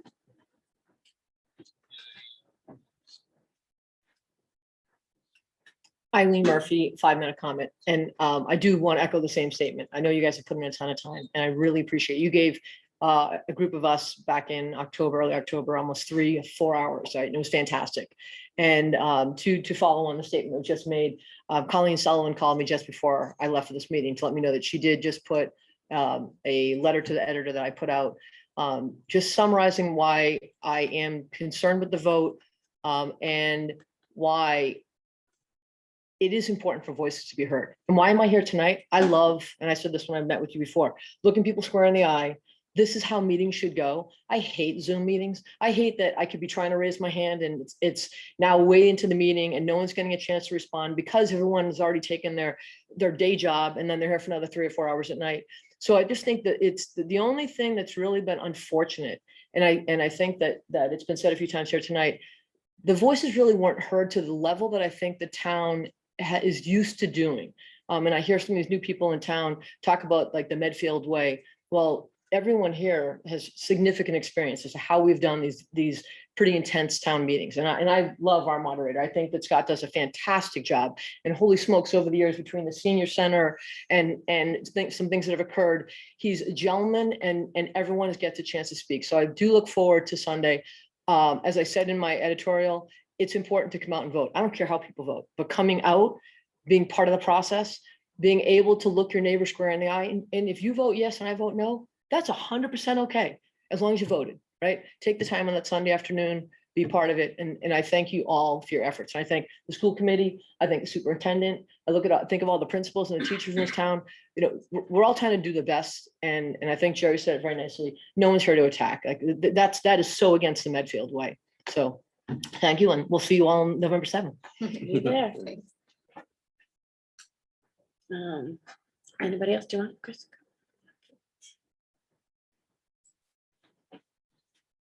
I wish we could make the owl hoot hoot every time. somebody come up. If you haven't Turn it been off. here early enough or when it gets plugged in, it hoots. It's like my favorite part. That's why I come early now. Chris Potts, 7 Curve Street. I do also want to express appreciation for everybody who has taken the time over the last few years to engage in this whole process. I'm gonna just probably take a little bit more of an emotional, I guess, position on this. You know, when we moved into town, I'll never forget, probably one of the first experiences that we ever had was the 350th anniversary events that took place in town. I don't know if anybody was here for that, but you know, you had pie eating contests, you had house tours, you had tree plantings, you have daffodil plantings. And I will never forget the day that I was over at the Stanley's house and Mike Stanley gave me a tour of his property. And he talked about how beautiful and special the land was in Medfield and how much it meant to him to protect as much of it as he possibly could. I mean, we have Noon Hill Reservation because of the Stanleys and their work. Through the years, through the music program and through getting to know, you know, I joke around the long timers in town, you know, I got to know people like Barbara and Mike Cronin. You know, we went to a tea, I went to a tea at their house, you know, at one of those 350th anniversary tours. And between Barbara and Mike, you know, they would do the archaeological digs with the kids from the schools. They would, she was very involved with the Hannah Adams house. They were so gracious, and you know, you talk to them for hours about the beautiful tree that was in front of their property on White Street, and the extent that they went to take care of that and be caretakers of that. So, you know, we live in a house that's 1865, and this beautiful open space and the stories that I've heard from these people that came before us, before we moved in, were important to me as a resident. It was their values, their priorities. You know, they also were very passionate about the schools, but that wasn't the only thing that they were passionate about. They were passionate about the character of the town, the natural resources that we have, the things that were important to protect. And what's been fascinating is to go through the old annual reports for the town and to look at the deeds, you know, from the Stanleys, and to see that the land around the wells are protected because of the Stanleys. That was theirs, and the deeds will show that land around the wells, I mean, it's further apart from the school property, but the land around the wells is not supposed to have any construction on it. And I've gone over and I visited with Carolyn Stanley over the last 2 years, and I sit in her backyard and I look at that beautiful property and I say, She took the time and effort to put a conservation restriction on that because she did not want to see that land disturbed. She did not want to see it destroyed. And, you know, you have the restriction on the deeds of not developing that land around the wells. And, you know, and talking to people who have lived in this town for a long time, someone like Tom Sweeney, you know, he was assessor for years, and he'll tell you, I mean, I was on the phone with him for hours listening to the stories about the planes that used to take off on that field. And John Thompson, you know, who, you know, our archaeological specialist would tell me about walking the property with Mike Stanley and the things that they would find and the feeling of the soul of that land that's behind Wheelock. So for me, you know, Elm Street is a beautiful, beautiful, beautiful road. I love that road. I mean, I was like a little kid when I first discovered it when we moved into town. I do not want to see that road. You know, if the school goes back there, I feel like it's going to destroy the beauty and the character of gorgeous, scenic, historic Elm Street. And it would be less of an issue for me if we didn't already have a school in place where we could actually build new, add, rent it, whatever. We could work with existing site. It kills me after spending so much time getting to know and appreciate the values and the character of our town that it's just some, you know, people in town, that education all of a sudden becomes a bigger priority than protecting the things that we have felt for years, for decades, are important to our town, important to the character of our town. And that's why I care. I don't have any kind of personal vendetta against anybody or anything.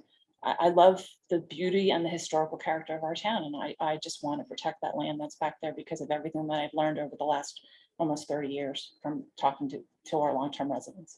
It's important. Thank you. Thank you. Thank you. Did anybody else want to talk? Anyone online? Still nobody? Okay. Nobody online? Well, there's 22 people online, but none of them are, Nobody wants to no talk. one seems to want to talk. They Or just at least they want don't want to talk to us. They might want to talk to Yeah. Scott. to- okay. So on that note, I guess I'm gonna close the hearing and I'm gonna ask Scott if he would like to come back, and we're going to switch to, Scott was going to take some questions about the town meeting, and I'm gonna let Scott take over again from the chair. All right, So are there questions? there are none posted right now. So Okay, I why don't we think- wait a second? And then we can all go home. So, yeah. It's unheard of. I know, I was gonna say, okay, it's 7:37. If anybody out in Zoom land would like to ask Scott a question, please put your name and your address in the Q&A. Does somebody out there just want to raise their hand so I know you can hear me? I was just gonna say, should we send a test? I know. Oh, okay. Andrew Foster raised his, oh, lots of people are raising their hands. Okay, you can put your hand back down if you don't want to talk. I know that it worked. Okay, okay, they've unraised their hands, so it's functioning. Okay.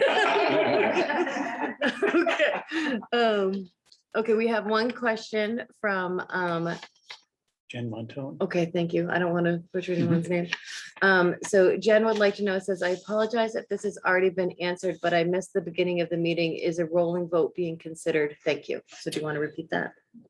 Yes, so, you know, the notion of a rolling vote or voting throughout the entirety of the town meeting, beginning from when people arrived, or continuous voting as a process, you know, that is not being considered. And, you know, I actually kind of consider that kind of a legal fiction of sorts, you know, I mean, it's not a town meeting.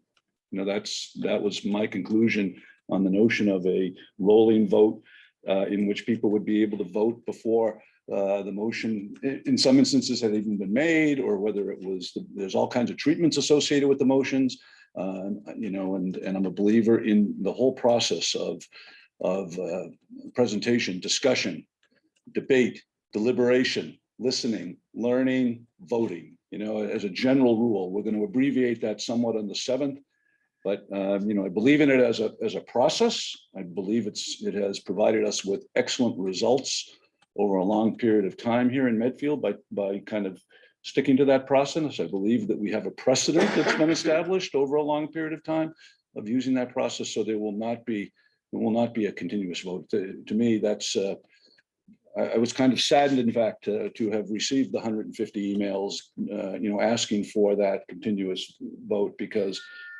there are other legitimate kind of, but that's, to me, that was a very hard one for me to be able to really kind of configure that would be a process that we could have voting before we did any of the other features that made it a town meeting. One of the things that I noted was that it's very important for the moderator to make sure that proceedings don't appear to just be an election. Elections and town meetings are actually governed by kind of different sources of authority. And we have an election in this case. So people that have an interest in having a rolling vote or a continuous vote during the course of the day will have that at the Council of Aging on the 15th.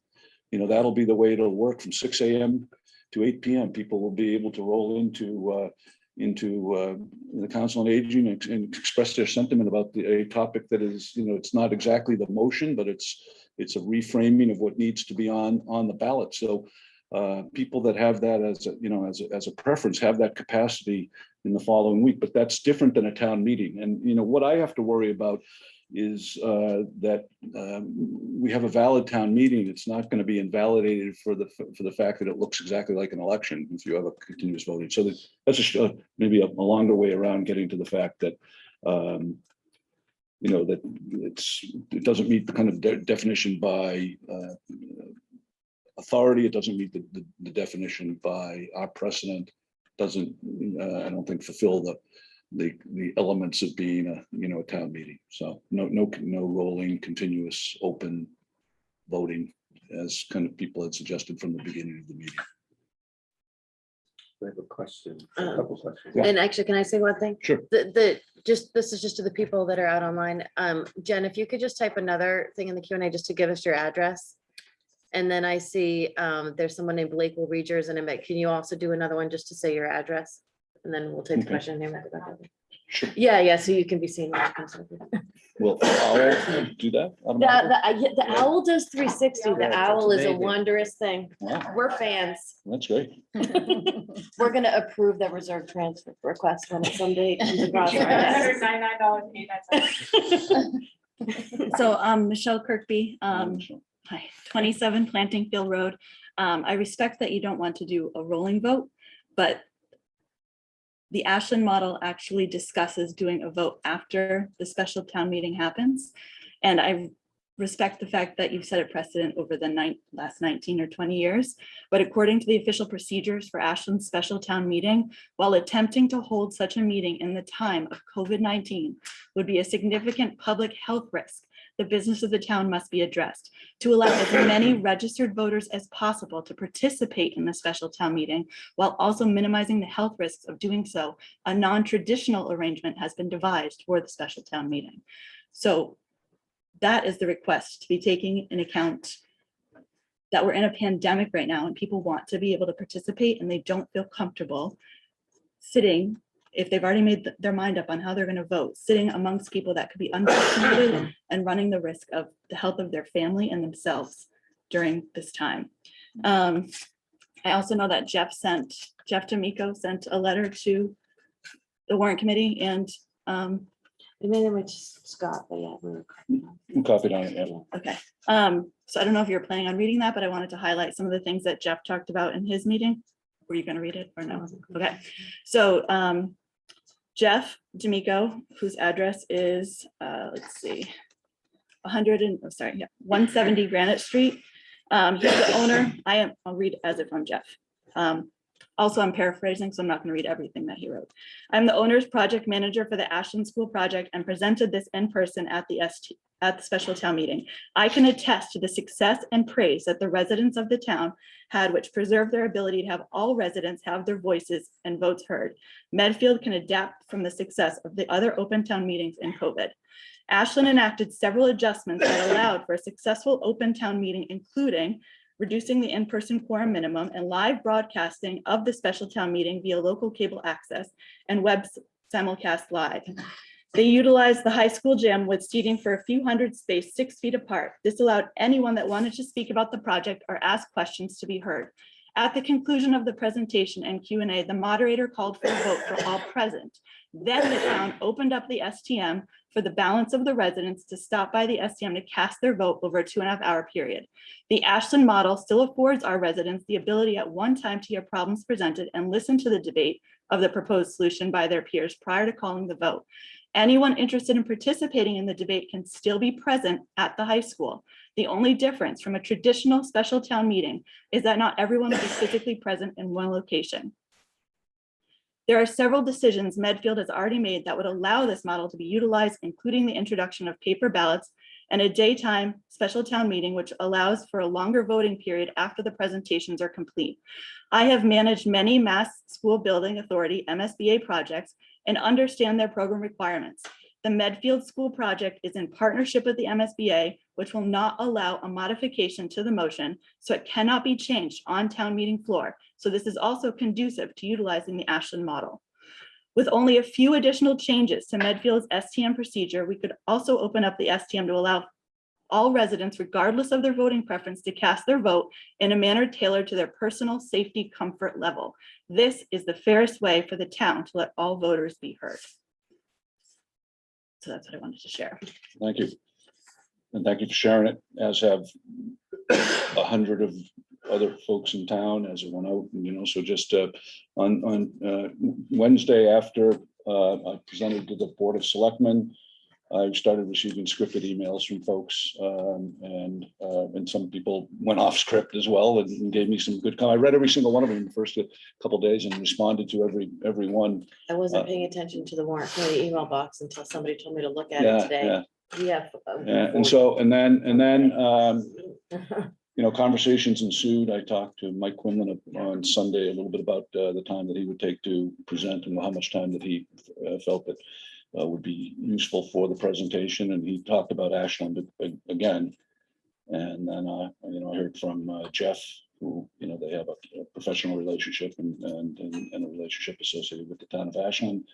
And I started, then there was a kind of a switch in the, as you will note, where it became not about this process of a continuous voting throughout the entirety of the meeting. And then it became a lot of folks that wanted me to look at the Ashland model, which I spent a long time on the phone today with the town clerk in Ashland. And I've talked to several voters now who have attended that Ashland town meeting. And so, you can tell, obviously, in considering it, I looked at how we could meet many of those objectives, not all of what they wanted to achieve in Ashland, but many of those objectives. I think we have.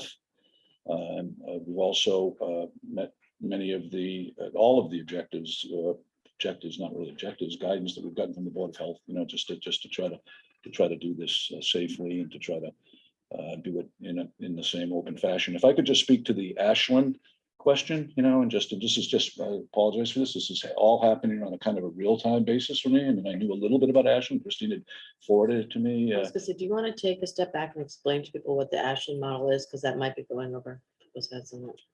That would be helpful, I think, for me. Yeah, I have in the file back there. I could get just to I could be kind of reading, but what Ashland did is that they reduced their quorum to 5 people, and they started their meeting. Now, this is really, really important because they started their meeting with a vote, and that vote, the whole meeting was predicated on passing a vote at the beginning of the meeting that would approve the change in their proceedings, kind of the radical change in their proceedings, to basically allow people not to come to the meeting.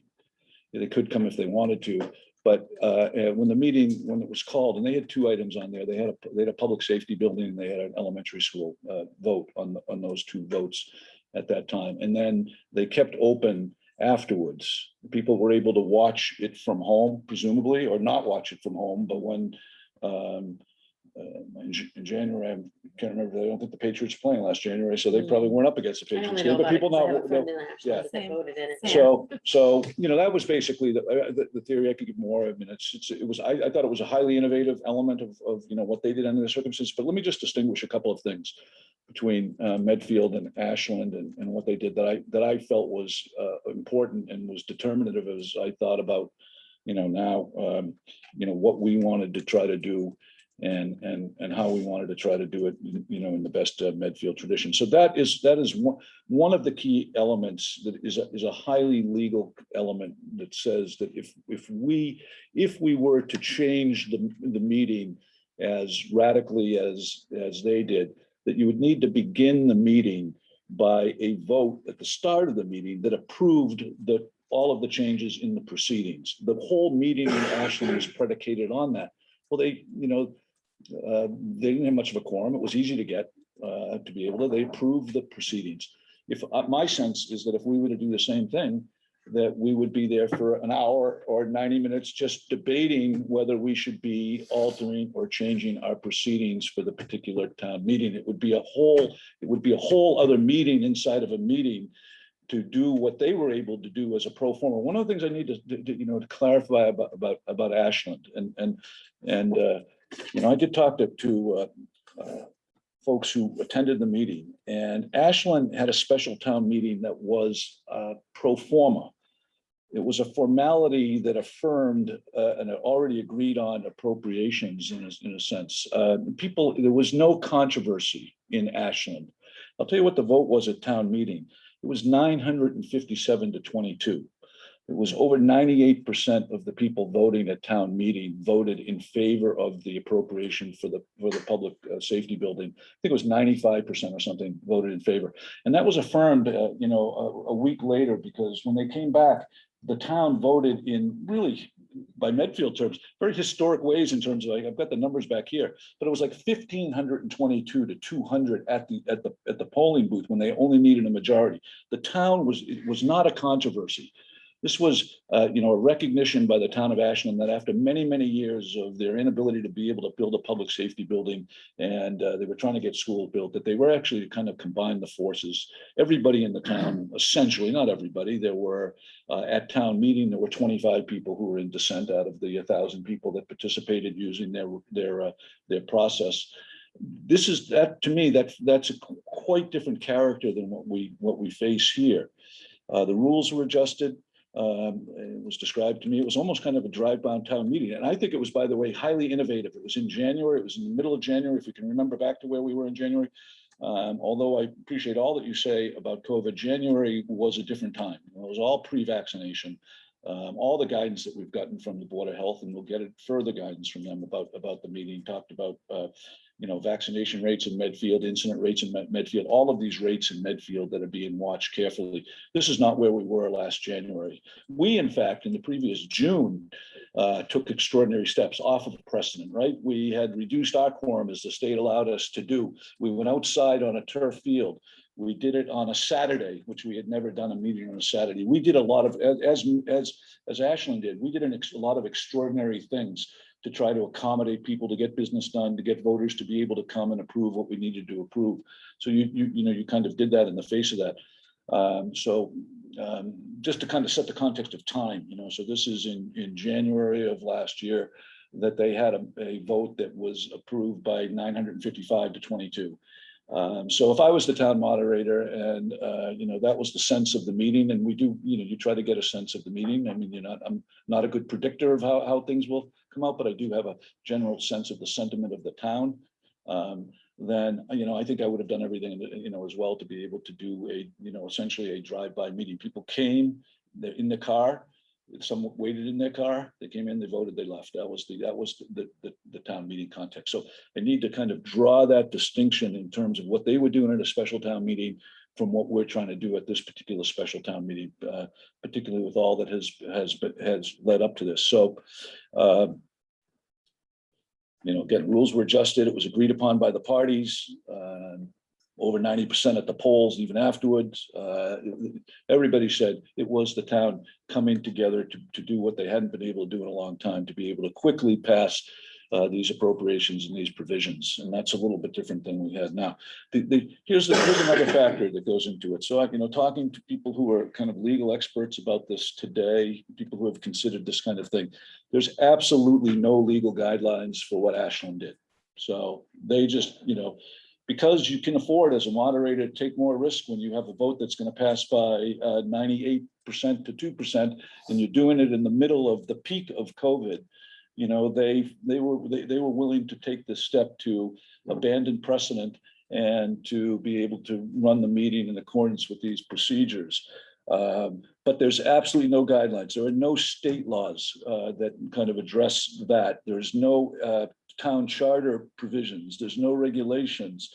There's no case law. I felt it would be kind of irresponsible of me, considering all of the things that that all the facts that I have to consider about the way this meeting has to be orchestrated, has to be conducted, to think that I was going to kind of fly this town meeting into a situation where there were no state laws, no town charter, no regulation, no case law in this, in a situation that we know we've got reasonable people on both sides of this question. We know that this is a controversial question. So from that perspective, from a legal perspective, it didn't make sense to me.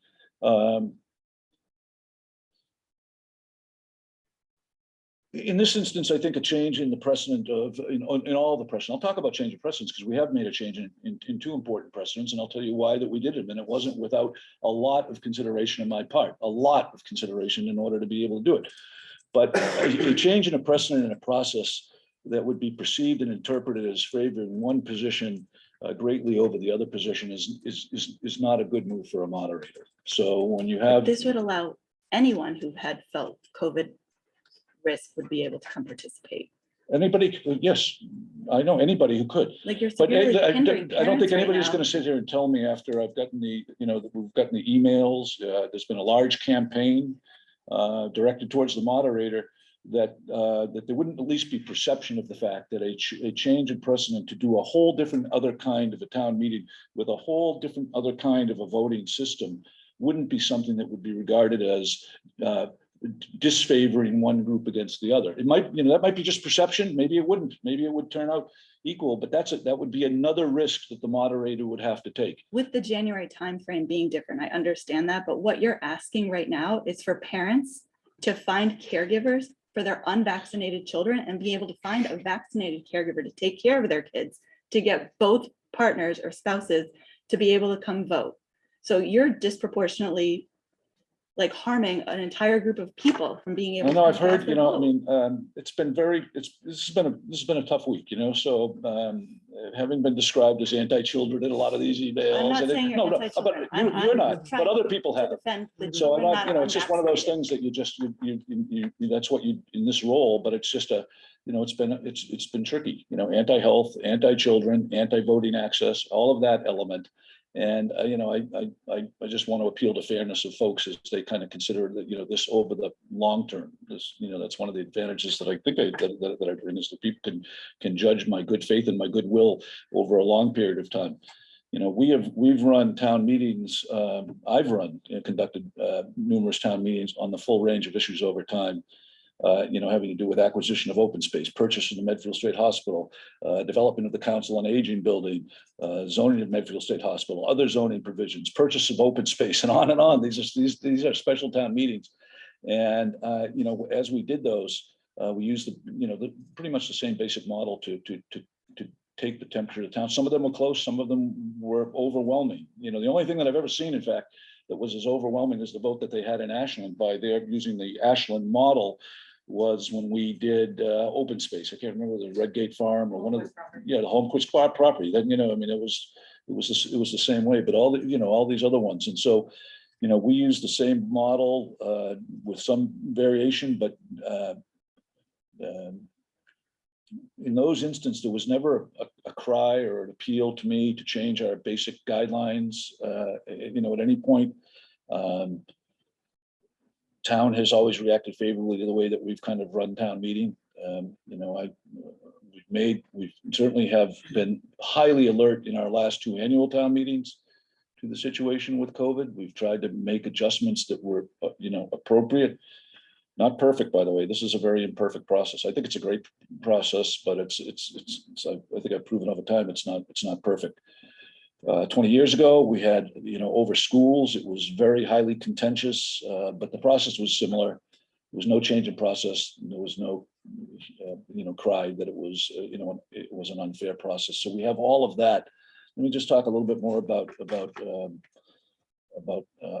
the Ashland component, because I gave it a lot. First of all, I already mentioned that we are at a different phase of COVID, and we're definitely in a different phase in Medfield from where Ashland was in January.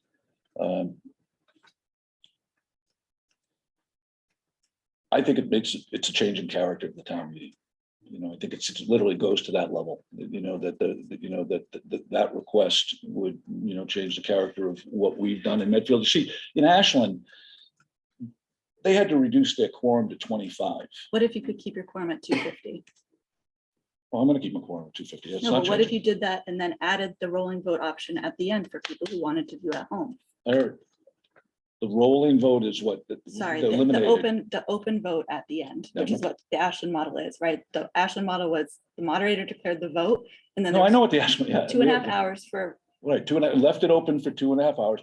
People didn't have to be, even any semblance of being together, but I'm of asking listening if you together, consider of discussing keeping the together, of 250 deliberating together together, of and then anything that doing makes it a that. meeting. None of that had to be a part of what they did in Ashland. It just wasn't necessarily a part of it, or, it was broadcast. And, at some point, I'm highly open. I've convened informally people to help think through what the future of town meeting looks like. It needs to stay relevant, it needs to adjust to the changes in kind of demographics. It needs a much different town.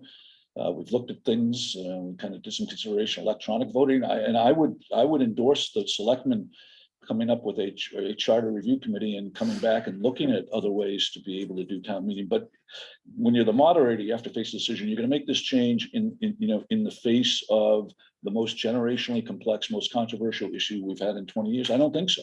I don't think that's good policy on the part of a moderator, particularly to do it in a situation where it's never been tested. Ashland tested it. Adam Schuster, the moderator over there, innovated it, and they did it.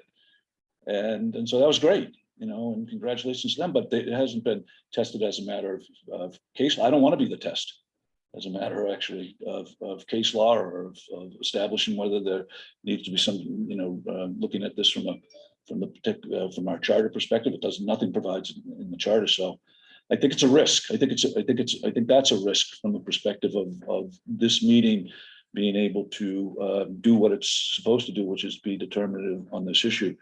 Let me just go to Ashland though. So they don't have the tradition we have in Ashland of open town meeting. Medfield has it's not a unique or rare, but it's very special. If you look back as I did at the list of all the people back into the 90s, number of people that have attended town meetings, we have a town meeting that really does believe that it's important, the nature of being direct, which means not representative. You go directly yourself. The fact that it's democratic, which means that it's by and for the people. That's in this day and age, that's not something that you change off of, very likely. And it's participatory. The people who come are the legislators. Those are the people that are there. They're committed to a legislative process. I'm trying to make the legislative process as simple as we can possibly make it on November 7th and still keep it to be a legislative process. But that participatory nature of it as well is a tradition here that that they haven't frankly had in Ashland to the same degree that we've benefited by it. And we've nurtured that over a long period of time. So I think that that's important.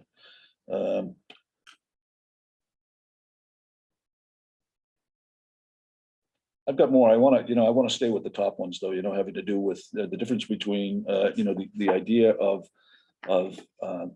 taking us into a meeting where we would have to do what they did as a matter of a kind of a pro forma, which was to vote the change in all of the, the proceedings and to do that. I mean, I think that I really do believe that that's a controversial question, that it would be a debatable proposition. There would be a debate on it. It's not something that you can just do. There would be objection. It wouldn't necessarily pass with the people that were there. And that would leave us in a place of uncertainty, which, I'm trying to avoid. I'm trying to avoid all of that uncertainty about it. I'm trying to provide some certainty finally, around this question. as I get to the question of childcare, I guess I can make that announcement. We've gotten texts as I've been here. It started in August. I started talking about this with principals of this situation, who are involved in this, how important it would be to kind of orchestrate this. And my phone's back there, but we got some text around childcare that will be available at the Blake Middle School for ages 2 to 11. And I think I have that correct. Were you saying 1 to 11? Is that what you're? Right, isn't that what I've seen? No, we have to change it to 2. I think they changed it 2 to 11. I'm still getting information as to who can be contacted. I think it's a great idea. It's an idea that has been undertaken over time by proponents of articles, and I'm glad it's being done. I've encouraged it. I said last Tuesday that I would encourage it. I talked about it August, September, October, that this is going to be important to be put into place. I was surprised last week when I started getting all the emails to learn that some of the apparatus that needs to be put into place. It's not in this time. It's not something that can be done quickly. Needed to be done, and now it is being done. I'm seeing great response. I got a text. There was an announcement made today, special town meeting. This was at 6:24. Childcare is being offered at Blake Middle School on Sunday. It says Saturday, but that's wrong. It's Sunday, 11/7. It says beginning at noon time and leaving through the duration of the special town meeting. Goes on and on with contact information and so forth. I think there's been another announcement since then about childcare. Anything that I can do to help to publicize this or to make it become a possibility. Nobody wants people not to come and vote because of childcare. I don't know what it means for kids who are under 2 years old. I want to clarify one point. It seemed that I maybe have left the impression last time that that we were outlawing children from this particular town meeting. But the fact is that children haven't come to town meeting in Medfield in the 28 years that I don't know, Ed, 41 years.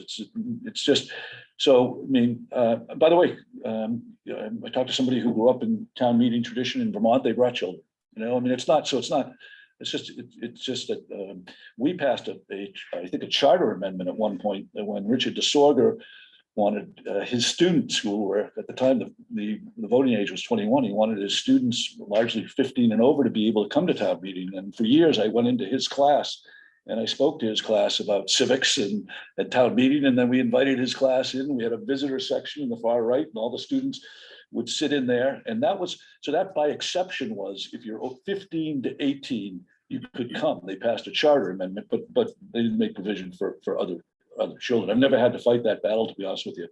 In 19 years, we've always, been. So the only point I want to make is that wasn't changed to restrict this particular meeting. That wasn't a change. It was just a no change kind of a provision. But it kind of seemed like it was promoted as something that had been changed to restrict children from attending this meeting. Maybe in the future, we find a way to be able to do that safely. And I also want to go back to the Board of Health guidance on that particular question, which I expressed last week on Saturday. I was even, and we're going to get more guidance from them. And I'm sure the people who are going to be doing the childcare are going to get guidance from them because it's all important. So those are all factors. I think the Ashland model, works well when there's not a longstanding precedent and tradition of doing the kind of real participatory democratic kind of a thing that we've done with 1,000 people a couple of years ago on the state hospital zoning, or 1,600 people on the Redgate Farm, or these other kinds of things that 1,600 people and that we've done before. 2,543 people when they did the school vote in 2000, in the early 2000s. It was the second school vote. They had 1,600 people at the first vote. So that's and when there's no controversy. We don't have too many things that require a 2/3 vote passed with a 98% kind of if we did, we would do it by show of hands. Well, we would do it by voice vote. Mhm. Now, let me speak to the precedents that were changed, and then Mark Sorrell told me, don't say, be quiet, but this is what I believe in and I feel strongly about. And so the other precedent that we had to look at was the precedent around the voting. And, because we've used a stand up and be counted legislative model. And, I've had a lot of conversations with a lot of people over time about that. And so I talked to a lot of people this time. One of the things that's important to understand that when I talk to a lot of people, one of the things I tested was, unlike this provision, would it be regarded as favoring one side or the other? The consensus that I got back was no, that in fact, so both sides actually expressed to me at various times that they thought that to do a voting card might make sense. But more importantly than even that is the fact that I knew that I needed to have a definitive count. I needed an absolutely accurate count in this, and I needed a count that could be preserved, which you don't get from a standing count when people stand up and sit down. And I needed that for all the obvious reasons, because 2/3 is, it could be a knife's edge in terms of the distinction at the end of the day that we're making that decision. I have people, the second big factor around making that change was that I have 5 venues. I'm not looking at everybody and being able to watch over the fact that this count is made. I don't even know that I could find enough absolutely neutral counters to go out and do the counting in 5 venues, and whether couldn't do that without perhaps being challenged. So that, and together with the fact I did have some exposure, some neighbor on neighbor kind of activity, that's always a difficulty even in the stand up and be counted, but it was really profound this time, in terms of people making appeals. And it really made me think, if we do have to come together at the end of this one way or the other. And some of the bitterness that I think has been evident, some of the negativity was starting to be kind of neighbor on neighbor kind of a thing. And if I could help to reduce some of that in this instance, because of the emotion that has arisen over this and the passion that exists and rightfully exists around this issue, then that would be another reason. So after I look for what I said last week, a distinction with a difference. If I'm going to move off the president, it has to be a different situation. And, taken together all of the things that I considered for that vote in these circumstances, I determined that we would go to a voting card system. And not a ballot, because we don't want to confuse it with what's going to happen the following week when the town is going to have an opportunity to go and be able to cast their ballot in the traditional way. So that's why we moved off of that one precedent. And for me, I've always said that I could call the vote, as we did actually after 4 hours out in the turf field in May, I guess. But this time I'm actually signaling to people, as directly as I possibly can, that I will not call that vote until 90 minutes into the meeting. However, not long after that, the vote is likely to be called. I will certainly be testing the legislators for their sentiment, and then giving, if that sentiment seems like there's consensus there, I'll have final statements be made and I'll call the vote. So people will know they won't have to spend 4 hours. It's not 4 hours in the turf field. I won't be looking at people putting sunblock on at the start of the meeting and huddled and they're down at the end of the meeting. It won't be that kind of a meeting. We're not going to, and we talked to the Board of Health about that too. They obviously, what they were saying, to the extent that there was reasonable procedures to be able to be undertaken to be able to expedite the meeting, that would make sense, would at least be consistent with their guidance. So people can choose what they want to be able to do. I hope people could get, childcare. I hope people who, will make every kind of arrangement to be able to get seniors. We've talked to them about busing, and we've talked about reserve space, and we'll keep those spaces reserved if they want to come, shortly before 1:30, and then be registered and be able to then be one of the folks that participate as legislators to be able to cast their vote. So. I have a couple more. Yeah, questions please. that are up here. Sorry about that. I'm getting long-winded. Thank you. No problem. Oh, I think you probably have already covered them, but I'll just read them. Oh, okay. Yeah. Do you want to go first Sure. before I read? Yeah. Sure, why not? You're here. Bill Warner, 10 Gary Drive. Nice to meet you. Good to meet you too. So first off, to everybody, unqualified, thank you. I think a lot of times, thank you, but you guys, the most valuable asset anybody here has is their time. And you guys have given a tremendous amount of it to do the town's work. So to everyone here, sincerely, thank you.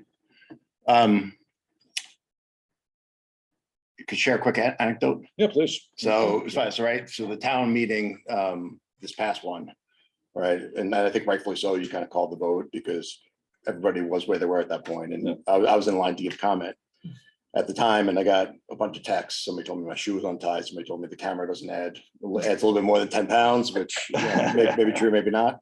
I feel like it does. But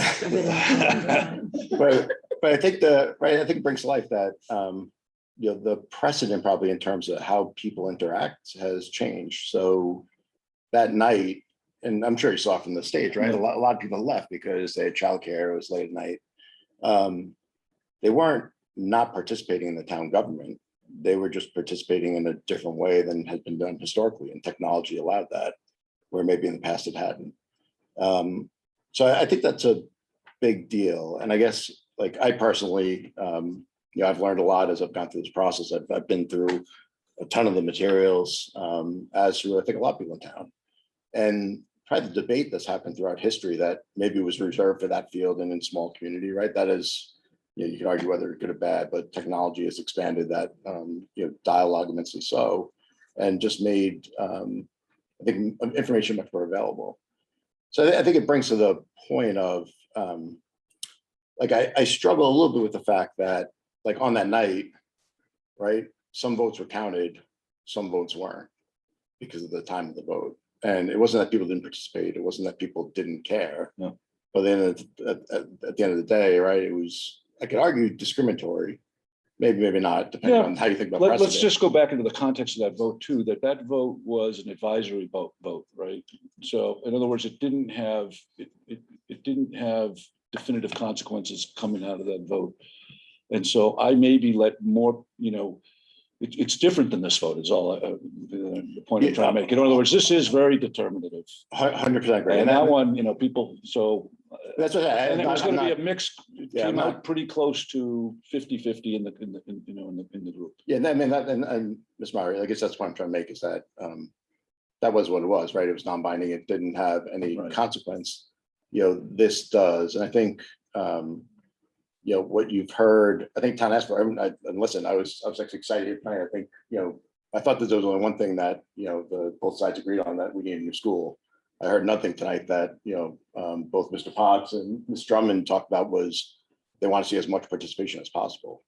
So I guess even as I think about our schedule with, you know, 4 kids and running in, you know, 10 different directions on a Sunday, it's kind of, you know, if the vote's called at 1:40, if you have to leave at 1:39, your vote's not counted. If you show up at 1:42, you're not allowed in. But that's the nature of meeting, you know, I mean, at some point, that's the.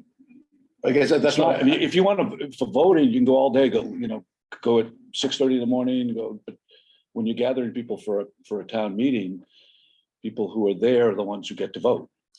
I understand, right? And by the way, you know, and you know, I am sensitive to, you know, your family's situation. I am been more sensitized than I have in a while by reading through these emails, and I've read a lot of them, and so I tried to have made something that I thought was consistent with what we've done, would stand the test of any kind of pressure testing of, you know, was it a town meeting as opposed to election? Is it a real town meeting? Is it consistent enough with the precedent that had been established over time? Was it like enough all of these other special town meetings that we made other major determinations for the town over time? You know, so that it says, okay, yeah, that's a real meeting. So I think, you know, again, I think respectfully, what you're probably hearing a little bit from town is there a way for you to consider or reconsider flexibility? And I understand the voting early, voting late, right? But that's the idea that the moment that you call the vote, like if you're not there at that single second, right, your vote's not counted. But you only have to be there for, I'm basically saying if you're there for 20 minutes, I mean, if your level you participate, you get there. I'm not asking people, I'm trying to give them a kind of a window, you know, I've narrowed the window. So if you're not there for any of it, but you're a voter, to me, it's hard to kind of, Yeah, no, I get it. So I think, again, respect. and I like what, I mean, I thought it was innovative what Ashland did under those circumstances with the context of what they do, with what they knew in advance was going to be a vote that was, in our It was a town. layup, right? It was a layup. It was a layup. It was a. That's what they are. Like, in my point of view, this is, I've been here 7 years. You've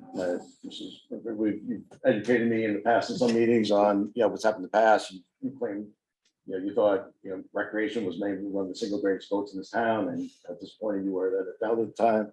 Like, for me, this will be the single greatest vote that we'll take, because it'll dictate the next decade in terms of how we work. So again, I think that you talked about the Board of Selectmen meeting a little bit, right? Two different, there's the election process, and then there's the legislative process. Correct.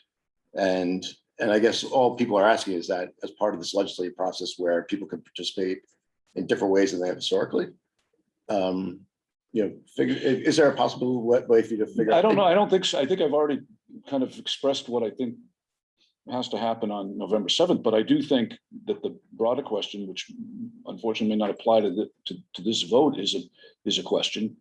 Is there? Yes. Are there ways to be able to use technology in other ways that they're not permitted now for an open town meeting as a matter of law, like they are for a representative town meeting, under COVID? They can do those remotely. But under state law, you can't do it. You can't do an open town meeting remotely. Maybe that will evolve. Maybe we studied, electronic voting, and we're not that far from people being able to sit at home and to be able to watch all of the proceedings and to be able to vote on their cell phone. Maybe, the technology exists. So I do think there's going to be a big change in character. I think people's schedules. So I think we're at that stage where that perhaps there is going to be a metamorphosis over the next 2 years, 7 years, but town meeting will evolve a little bit as it should, as it has in the past. But it's not good to revolution, to make that change. I don't think it is as for revolution. It'd be a big change in the character. That's what I've determined. And at the end of the day, to do that kind of a town meeting would be too big a step to take in the face of the vote that we're about to take. And it's the lobbying for this kind of a change is coming. It's not like the secret ballot consideration or the voting card consideration, or even the change to Sundays from a Monday night. I heard from a lot of people young families who they didn't want us to do a Monday night at 7 o'clock meeting, which had been our tradition. And I know that when the selectmen, they gave it a bunch of consideration, and they tried to come up with a time that might, if you're going to put 2,000 cars, sending them to the middle school, you probably don't want to do it in the darkness of at night. So they came up with it during the day. I think the consideration was there that might break even, or at least it wasn't favoring one side or the other to do it at noontime on a Sunday. Maybe that was wrong, but I did hear from a lot of young parents that they certainly liked that better than they did try to, find all of the kind of accommodations on a Monday night at 7 o'clock. It started at 7 o'clock at night on a Monday night. So those two seem to be something that, would find that right balance. This doesn't strike me as something that, at this time, to make this change in character of the town meeting in the face of the issues that are already on the table, not prospectively. If we were to change our charter, I'd be fine with that. But, in the face of the controversy to change the rules of the game significantly just didn't seem fair. Now, I kind of went as far as I felt like I could by, advancing the signal and saying, let's try to give people an opportunity to. Certainly, I hope people come for the presentation, for the closing presentation, for the closing statements by people who have been very active in this, and hear some opponents and hear some proponents speak to it. I'm going to apologize right now because I'm going to definitely be cutting people off at the mic because I have a very strong sense that there'll be a big line there when I call that question.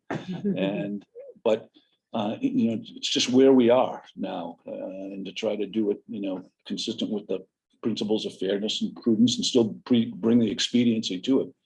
That's kind of what I've determined. Okay. I appreciate it. I don't think I would think considerations such as if the vote was called at 1:30, closing registration at 2 o'clock to allow people time to make sure they get there to the extent that they're following at home. Like, that doesn't seem like it's out of character in a town meeting where, you know, people show up throughout town meeting and they stay for some votes and they leave for others, and. But if they're not there when they vote on something, then they don't vote on that. Yeah, but I would, again, I would respectfully ask that for your consideration with flexibility, given the importance of this vote, how much it means to the town, the desire on both sides that you heard tonight for It's participation. hugely strategic. It's very important. It's the engagement. I mean, I want to, you know, I mean, this sounds parenthetical, but the engagement that we've gotten from all kinds of people, all these people that have written me these emails in the last couple of days, you know, I'm gonna really appeal to them. This is the next generation of leadership that we need in the town. They're gonna make a determination in the school. I'm hoping that everybody can get out to vote. I know that some people are not going to be able to get out to vote, but it's really the get out to vote element has a lot to do with the ballot, and to get out to the town meeting and be a legislator is a kind of a different thing. I hope that people can do that, but Yeah. uh, Again, yeah, I've said, I think I would ask, you know, for your continued consideration. I think it's important. I think people participate differently in today's day and age, and I think. yeah. Well, I mean, and people have been participating, you know. And I people think, have been flexibility in right. the flexibility in the name of completeness probably would trump precedent in my point of view, but I'm not the moderator.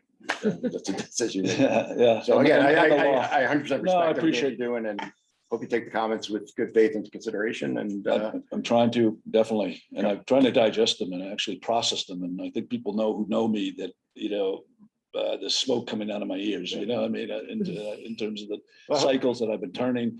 I thought a lot about it. You know, at some point I felt like tonight was the end of it. I needed to create certainty so that from this point forward, it's about what do we have going to happen on November 7th. And you know, I got from the time I closed down my computer to the time that I just quickly reopened it, you know, I got 7 more emails. I'm waiting for my response. Yeah, it's good. So I hope with that kind of We were activism getting continues. copied until today. So anyway, but anyway, you did. I was encouraged. You did hear from both sides of the aisle tonight that they want as much participation as possible. So to the extent that we can afford that, it would be a great. If people need rides to the polls, if people, you know, I mean, I can't take care of every personal and family interest that people have. You know, some people are traveling that day. I've heard from those people, you know, asking about, is there absentee ballots for the town meeting? And I've responded to those. It is not actually absent, you know, so there's been a lot of people who are asking the right kind of questions, but I do put a premium on it being participatory, direct, democratic self-government. And I need to, you know, that core of that, I'm trying to figure out how to preserve while being fair, while being, you know, reasonable, to provide the opportunities for people to get out, you know, to the gym at 1:30 on November 7th and be able to participate by dropping a voting card and make that determination. I mean, Quick question, Scott. So you mentioned that when we're done with the vote, people can leave. yes. Are you going to prevent, I don't know the right word to use here, that when you get ready to close the meeting, that no one can bring something else up? And we may not even have the bulk of the people, that like, it's just one vote, that's that, nothing else can be brought to try to deviate from. So there's a process of reconsideration, you know, but it's almost impossible when you only have one vote taken consecutively to have reconsideration, you know, so you'd have to, it would be very rare and I would say very much discouraged. So I don't expect reconsideration. I don't expect to entertain a motion for reconsideration. You'd have to have somebody in the majority immediately turn around and say, oh, you know, if I had known this, I would have been voting in the minority. It has to be somebody who was disaffected, right? I mean, but by the vote. And then they have to have a reason. What have they learned since? Like, what changes the circumstances for which we should be reconsidering the vote? Now, if you have a long town meeting, things come up during the course of the rest of the time meeting, things pop out of the budget. There's all kinds of ways in which comes up in which, if we had known that, or if we had known that we were going to approve Article 12 and we were going to, or that there was going to be a motion to Article 12 that added another 100,000, we would have taken a different action on whether we were going to, you know, build a playground or whatever it would have to be. That's open to reconsideration because the circumstances change. But when you have one article, you've just finished voting on it, it's very hard to make the argument that reconsideration should be entertained. Because, you know, what's the argument that anything has changed from the moment before when you had to change it? Because there's no other activity going on within the town meeting. And that's really what reconsideration provides. It also provides for meetings that go several nights, so that, people can't forum shop and be able to just get their people there for, a particular issue and then not show up for the rest of the town meeting. But we're gonna do this in one day. So we're not gonna have that particular risk. It's gonna be sometimes something that leads to reconsideration. And I've only had motions for reconsideration, which I, a couple times in the past. And I've laid out these standards by which reconsideration would even be thought about being entertained, never mind actually being approved. And it's very hard when you have people doing voting cards, because if people stand and they express where they stand on an issue, they can then turn around and have all these witnesses to say they voted in favor of it, but now they're opposed. And they'd have to make the argument about why they are opposed, because that's what it requires in a voter reconsideration. When you have voting cards, you don't really know who voted yes or no either. So it's another added complexity to try to consider reconsideration. So the answer is, I don't expect to entertain any motion for reconsideration. I expect that the vote will be made, that we will have a pause. We'll try to get those votes counted very accurately, very quickly, and have a team that will do that. And then we will come back and we'll announce the vote to the town meeting. And then I saw during the selectmen's meeting, there was discussion about, while there's that downtime, is there value in just kind of bringing people, not to be controversial at all, but Yeah. bring people up to speed as to where we are with the state hospital? Has that been? Yeah, and that didn't, yeah, it's kind of. Trying to kill me, Heather. Exactly. Group song, bring the town together. Yeah, we could group song. Well, we should actually, what would be great would be to have a discussion about what's great about this town. Because, I hope that's, it hasn't gotten lost. It has, because I don't think it has, but I've gotten a lot of emails from people who have moved to town recently. And what they are concerned about is, the acrimony. Is this the way this town is? People don't get along. People say nasty things about one another, seem indiscriminately. People challenge other people's integrity. Is that, that was not what I expected. That's not what I heard about Medfield. And, at town meeting, that might be a time to kind of reference that, because that to me is really sad. Those are the saddest emails that I got. I feel like this is a really special place. And what you're doing, I think, is just, there's history here. I think you said during the selectmen's meeting that in a town meeting, the other side of Charles River was off to. Don't even get me going to historical precedent. Yeah, About it's the like town it's meeting hard since to- 1651. There's no question that it's very special. We try to maintain precedent. My thing on change, when I've taught change, it's been, you have to preserve the core and stimulate change all the time. In business, you're always doing, what do we have to maintain? What do we have to change? I think there's some of that probably is attendant to town meeting now going forward. And at least to be looked at, and how will it be different? How will it remain relevant to families in different situations than they might have been a generation ago, certainly 2 generations ago? So I think there's something to be looked at, but I don't know that you do that, as we were just describing, right up against this issue being decided. That's my own personal opinion. Please, yeah, come on.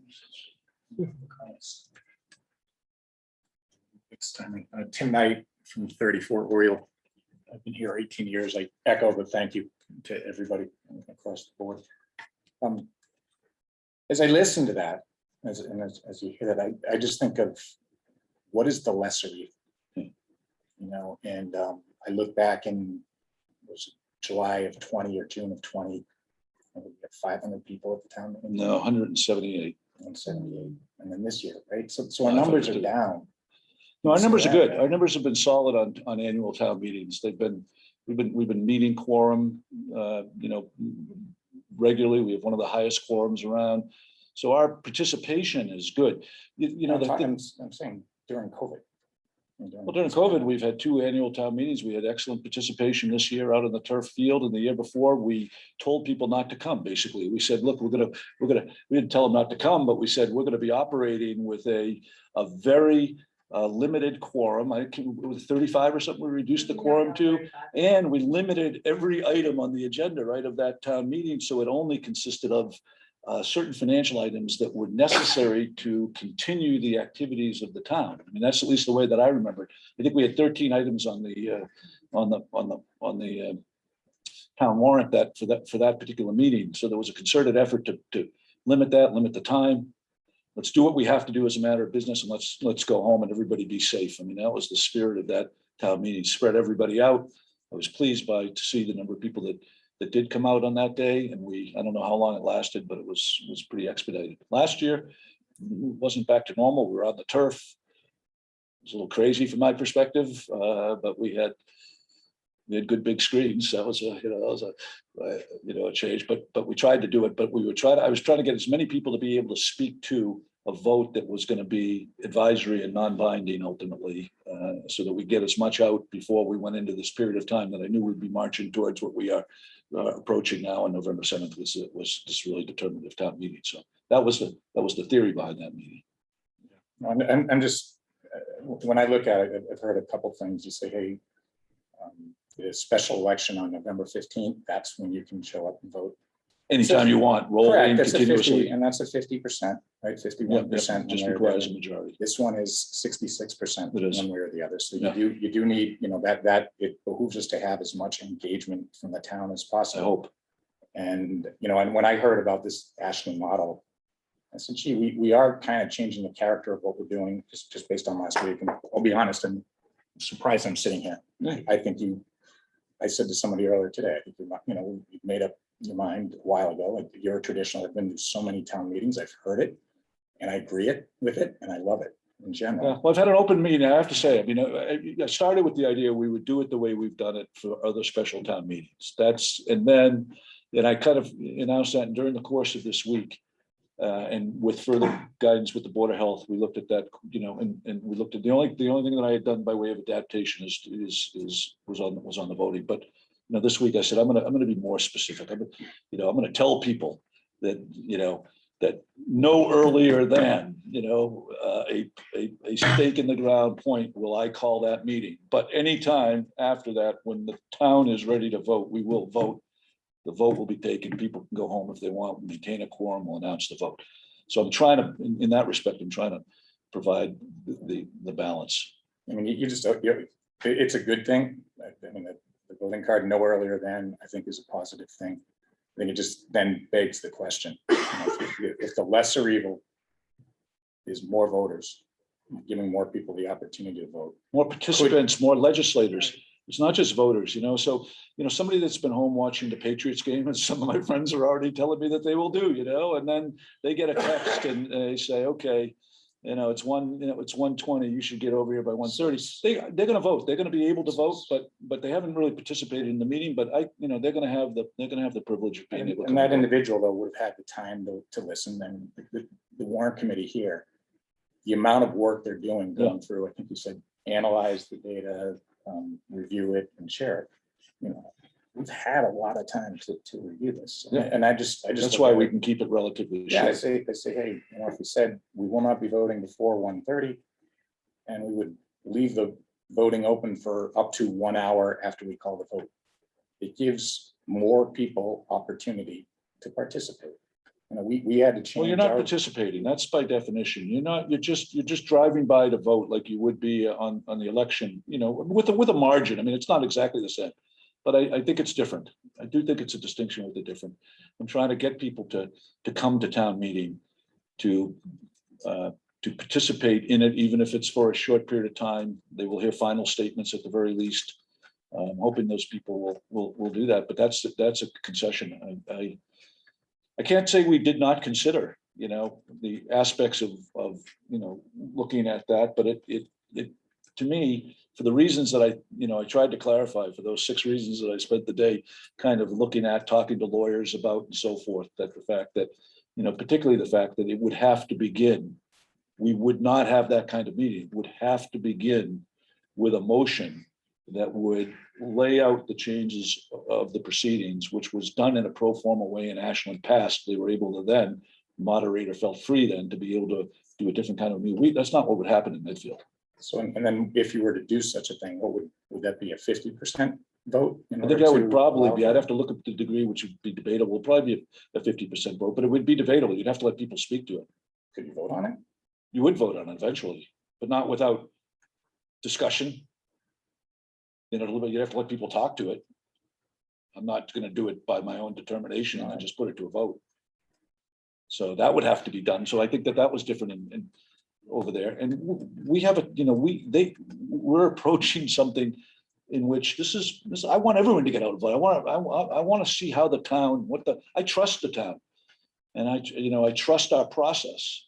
And because of that, and I'm hoping that I've been urging people, to get their folks on either side of this issue out to come to town meeting and to participate, be a legislator and vote. And I hope it's, I'm encouraging record-breaking numbers. Christina, look at that. We've made accommodations for a couple of thousand people, I think, and we'll see what happens. And I hope that that's the case. And are some people going to be disadvantaged by this? Yes, less disadvantaged than they would be by a traditional town meeting. Yes. Yeah, I mean, it's at noon on a Sunday. So noon on a Yeah, Sunday, that's they right. know when they can come, Families. they know when they can leave. Well, they know when you can come. You have no idea when you can leave. Yeah, you're gonna vote. We're gonna vote within a shut. I'm kind of trying to be as explicit as I can. And I'm not trying to be adversarial. on No, it, I don't. But it's possible it's 1:30, 2 o'clock. It's also possible it's 5 o'clock. No, it's not. No. I can't imagine. The only way that would happen at 5 o'clock is every time I went to call the vote and I said all in favor, there were more people opposed. And I would say the chances of that are very slim. No, that's good. I That's great. have a feeling by acclaim that when I ask that the first time, that we'll take that vote. But I don't know that for sure. I can't speak to that. There may be, and I tell you what I will do. If what was the expression that I used? When I take the temperature of the voters and I go back and I make my inquiry of them, if somebody has an objection to us calling the vote at that time, I'll ask them to approach the microphone. If you need a question answered because you haven't decided, what's the question that you would like to ask people so that you can make up your mind, or if you have an objection, let me hear the objection to why we shouldn't call a vote right now. But other than that, and I don't really expect that. It's never happened to me before, that when we finally got to the point where, now is the time, particularly in a situation where, from what I'm hearing, certainly from the email cohort, essentially most of those folks are telling me they've already made up their mind. I think, Jerry, your side, you've communicated. Yeah, I think, but I mean, other people on the other side have also communicated to me. So that means that we probably need a little less discussion and deliberation than you do on other issues where minds are changed. But there's listening is so powerful. Maybe in this instance, all the listening has happened in chatter and social media and so forth, and to one another, and particularly paying attention to the good work that this group has done. Maybe we are all ready to vote. So I appreciate that. I really do. And I hope people are getting the sense that I care about it. I thought about it. No, that's clear. I so. appreciate it. Okay, so you have a couple on here. Okay. I'm gonna Sorry, read, I'm gonna read one and you've already answered it, but I'm just gonna read it. That's it. Tara Oliveto for Lee Road. I appreciate all the time you have donated to the town of Medfield in the role of town moderator. COVID in January 2021 is not the same as COVID November 2021 because now we have the Delta variant. Delta is more severe, more contagious. It is in the best interest of the town and all residents to have a rolling vote, as Michelle described. COVID is a public health crisis, and doing what Michelle has suggested would not disenfranchise any voter in Medfield. So that was Tara, and then Blake Finchen basically said he agrees with Michelle. Yeah, and I think a lot of people would agree with Michelle. I think Michelle was very articulate in what she expressed, and I think that Jeff, was very articulate in the way that he expressed it in his email to me as well. And I think that's it's just that, and there are legitimate arguments that can be made. I mean, anytime that you're making a tough decision, you're making it amongst competing forces, right? And so there's, there are forces, and so I've had to make that ultimately comes down to the discretion of the moderator, and I don't know where I would come to any further by giving it any more thought, but it's kind of where I'm at, and I need to provide this certainty. So I think that I don't think it's about disenfranchisement, to be honest with you, I think people are going to get there. The right to franchise is a right to be able to go to the polls and to be able to vote. And that right will exist for everybody. The right to participate in a town meeting is open to anybody. And I don't think maybe people say de facto that we are, Both sides agree. What do you think? We won't. Why? Why? Okay, sure. Yeah, this is what we're not gonna do, so Yeah, you're let's good, say but we, something. you know. I've been asking you so since, I was gonna speak to it. Yeah, I mean, does it make it easier for the moderator when to have said, okay, we're gonna use voting cards? It probably makes it a little easier that I know that it was, you know, and you kind of test the water, so. Can I get If you I to, felt that was the case, then I would probably say that, but I was gonna say, the next question on here is about the voter card. So how about I read that and Sure. you talk about that? How's that? So, Megan Glenn, 12 Wheelwright. Can Scott please explain how he envisions the voter card will work? How do we keep the idea of the public legislative body alive with the use of a secret vote? And then I'll just read her other questions too, and you can talk to each of them. Also, is an all outdoor meeting still being considered? What are the costs associated with live streaming from 5 different venues as opposed to one outside meeting? yeah. So the outside meeting, you know, is to me was where I thought we might be directed at one point in time, but there was a series. Jeff, you were telling me, what was the meeting that needs to have happened before that? Before we could do a fall town meeting? I think it was an MSBA. And when is that meeting? That's tomorrow morning. Yeah, so we couldn't do it before that. Mhm. So, and so the selectmen, that was kind of the earliest date. We're into November by the time that the vote could even be held. Once you get into November, when I heard them speculating about November, I kind of dove in and looked at weather in November and weather in that particular date. And I think that Christine, I don't know. I mean, there was a time when I think we maybe fashioned that it would be an outdoor vote. I know that some people had favored it, easier to manage, directed out to but the question of exposure is The issue real. is the temperature, and we looked at, we surveyed other towns in Norfolk County, and anybody having their town meeting before the end of October, we're doing them outside. Anybody from November to mid-December are all doing them inside. I know you all heard me promise at last year's town meeting, I would never plan an outdoor town meeting, and you've all made me a liar, because now we're doing an indoor and an outdoor town meeting. So we are having that outdoor option in the 5 venues. We're concerned about putting people outside if it's very cold. We're concerned about putting people out there for that. But if people can people choose to be outside? Because I know you. 100%. Yeah, because Well, with space limitations, Yes. we don't have enough We will have room. seating for 350 people outside. outside. Yeah.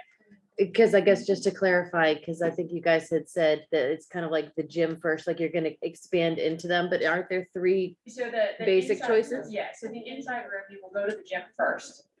And then we will move to the other satellite rooms as space is necessary. Other than the room that we've identified for the seniors and anybody who's in our high risk comorbidity population, they will be separated in a de-densified area. Is that the library still? That's the library. But you can choose when you register to not go to the gym and let them know you feel more comfortable Outside. Gotcha. So do you want to explain the voter card? I think maybe she just wanted. Simply that people will, in the gym or at their venue, they will approach a table that I guess that the tellers will be from the town's clerk office, and they will choose a card, a yes or no card, and they will drop it in the box. Okay. Okay. I have one question that I'm not sure whether or not you're going to want to take or you want one of us to take. It just says this is from Peter Treadway, and Peter, I'm sorry, can you put your address in here? And I know you live on Phillip Street. I'm not sure the number. But Peter is asking any chance, if this goes through, we can get sidewalks on Cross and Phillip Street, since the only entrance to the high school is without sidewalks. So my answer is come to a town meeting about sidewalks. That's not this one. Yeah. And I live and run on Cross and Phillip Street a lot, and I know the terrain and the. I've looked at nature of walking. sidewalk maps enough to make me cross-eyed Yeah, right now. I can't say, but I think it's. We're not gonna solve that one today. Yep. And that, Yeah, Christine. So when will you get the voter card? When you sign in to register, you know how you check in, No. or is it? You will come up. Okay. You will be, everybody if we kind of get it, people will be banded when they come into the meeting. Oh, is So, that what it is, yeah. Danny? That was gonna be my question, whether or not you had to go back in and check in No, again, no, but we- you're gonna get a No, we're wristband? people will be wristband that they will be registered. Those colors will be for registered voters and for visitors, Are they purple? different colors. We can't tell you what color they're.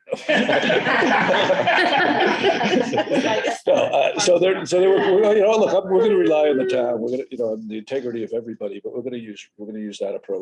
And then those wristbands will be removed when they drop their card in the box and they will have voted. So everybody will get a wristband when they register. Kind of like going into the House of Blues and you're over 21. Kind of like. Okay. That'd be the model we saw. So the card will be either check off yes or no. There will be a card that says yes or no. You'll have a choice of which one you want to select from the person, and they'll hand you whatever card you'll drop in the I bucket. see. I see. They will look the same. They will be the same color. We'll Won't try be to. any hanging chads. No, won't be any hanging Okay. chads. We'll try to reduce the determination about, people observing. We're trying to, we can't completely ensure that, but it's a private voting. It's not as secret perhaps as if you go in and you pull the screen behind you and you walk out with your card down and you put it in the thing, but it's largely there. It's designed to be that and to be doing it in an expedient way. We want to have something that could be counted relatively quickly. The process, so those boxes will be taken to another room and they will be counted expeditiously and securely, very securely. So, Yeah, go ahead. I have a comment and a question. sure. Comment is the last town meeting, there were actually a bunch of kids there. Yeah, I understand. I could see them from out there and, Yeah, yeah, I just wanted to make that comment. I think that's a fair comment. And, I guess I faced the choice from the podium of like, saying, okay, well, asking either the chief or the deputy moderator. We don't really have constables, but somebody to remove the kids from the meeting, because I could see in the way back, by the way, I could barely see. I had binoculars, if you remember, of what was going on, and there was a lot going on out there. I did see a couple of kids, I have to say. So, and I guess I could have drawn the line at that point. I could have made the point at that point, but honestly, it was, by the time I'm noticing it with everything else going on. But by the end of the meeting, they were seniors. It seemed like it. So fair comment, but I will say over the years, it hasn't really been an issue about whether, and then this year, when the issue even came up, the Board of Health basically were pretty definitive. Like, why would you want to do that, first of all? And you shouldn't do that, so both of those things were kind of, came to the question. In the future, maybe that would be one of the things that what I'm proposing people look at. If people think that, like in the state of Vermont, this small town meeting, this little town that somebody was telling me about, that you bring your kids, well, maybe that's where Medfield goes. And, I could be out of step as moderator thinking that, in a legislative body within the town, making these kinds of decisions, that it's maybe not a place for children without childcare. On the outside, right? Like if you would have an area that if you're bringing your children, then you could have them there. But my. You mean Yeah, outside of COVID, right. leaving COVID aside, Or in the you could- future, in the future, if we wanted to have a consider place where something. people want, I think that it's, obviously, everything is different now, right? So Yeah. well, in the future. well, I will promise that we would have a meeting in January where people could bring their ideas about how this should be done, in the future, post-COVID, we hope, for sure. Yeah. So that we will kind of normalize what the procedures would look like. So my question is at 1:30, so say we're telling people that you need to be there by 1:30, will you be asking those that are at the front if all voters have been in before you call the vote? Correct. So here's what I anticipate. So, when I call the vote, there'll be a couple more minutes because we'll get final statements. Excuse me, when I test through the inquiry with the voters, and the sense of that is that we're going to move to call the vote when we get the finals, the final statements, which will be very, very brief. At that point, then I will call the vote. When the motion passes, then at that point, the signal will go to the town clerk to close registration. So anybody who's in line at that point, if there's a line, if people are saying, okay, they want to try to come as late as they possibly can and be admitted, and they're there before that signal gets to registration, then the answer is that they will be allowed in to be able to participate and to be able to vote at that point. And we will put someone, either from somebody from the deputy moderator staff or somebody from Chief Garrett's team or Chief Garrett herself will get to the end of that line at the time that the signal comes to say registration is going to be closing. We don't want any disputes at registration. That's why I'm trying to be definitive. Some people said, send a signal, give a loose timing as to when you think you might call the question. I said, no, I'm gonna give a kind of definitive that I will not call it before. So if you get there at that time, and probably within a couple of minutes later, because I'm not saying I'm gonna call the question at 1:30, by the way. I don't want folks out there saying, it's 1:30, if we're having still, I'm still listening to the proponents and the opponents speak. Is there, at some point I have to ask, is there anything that's coming from that that's new or insightful or different? And it's not just, this is my opinion too, or, which is what happens. And you kind of get a sense of looking at people. I'll try to find that time, just about that right time. And half the people think I've let it go too long, and half the people think I should maybe let it go a little longer. Right at that point is when I hope to call the question, and I think it will happen by acclaim, and we'll do the vote. Try to do the vote as quickly as we can.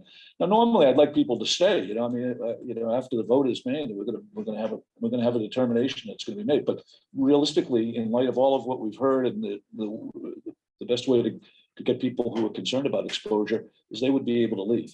I just ask people who have Eileen, everybody else, stay if you would, so that we can make sure that we can finish the meeting when the announcement comes back about what the vote is. So is that helpful? Yeah. Yes, very much. Okay, I hope it's helpful. And just Megan Glenn pointed out that there was one question in here that we didn't address, and maybe Christine, I don't know which one of you knows this best. She wanted to know, what are the costs associated with live streaming from 5 different venues? It's gonna be approximately $50,000. There you go, $50,000. Could be as much as that. Yep. To get this all, we have to run fiber optic cable to each of the venues in order to be able to do that. And we have to have it be two-way. Although I'm not sure, ideally people would be able to ask questions from these other rooms. And some of that is going to be time dependent on that. I'd rather have the people who really feel like they have to have their opinions heard, at least try to get into the gym. That would be better, so that more of those people are in front of the panel and are speaking right to the principals. But we'll see how that works. I don't really, we don't know how many people we're going to get. We know the most we've ever gotten since the 1990s at a town. So we have that as a high bar or close to a high bar. We'll see.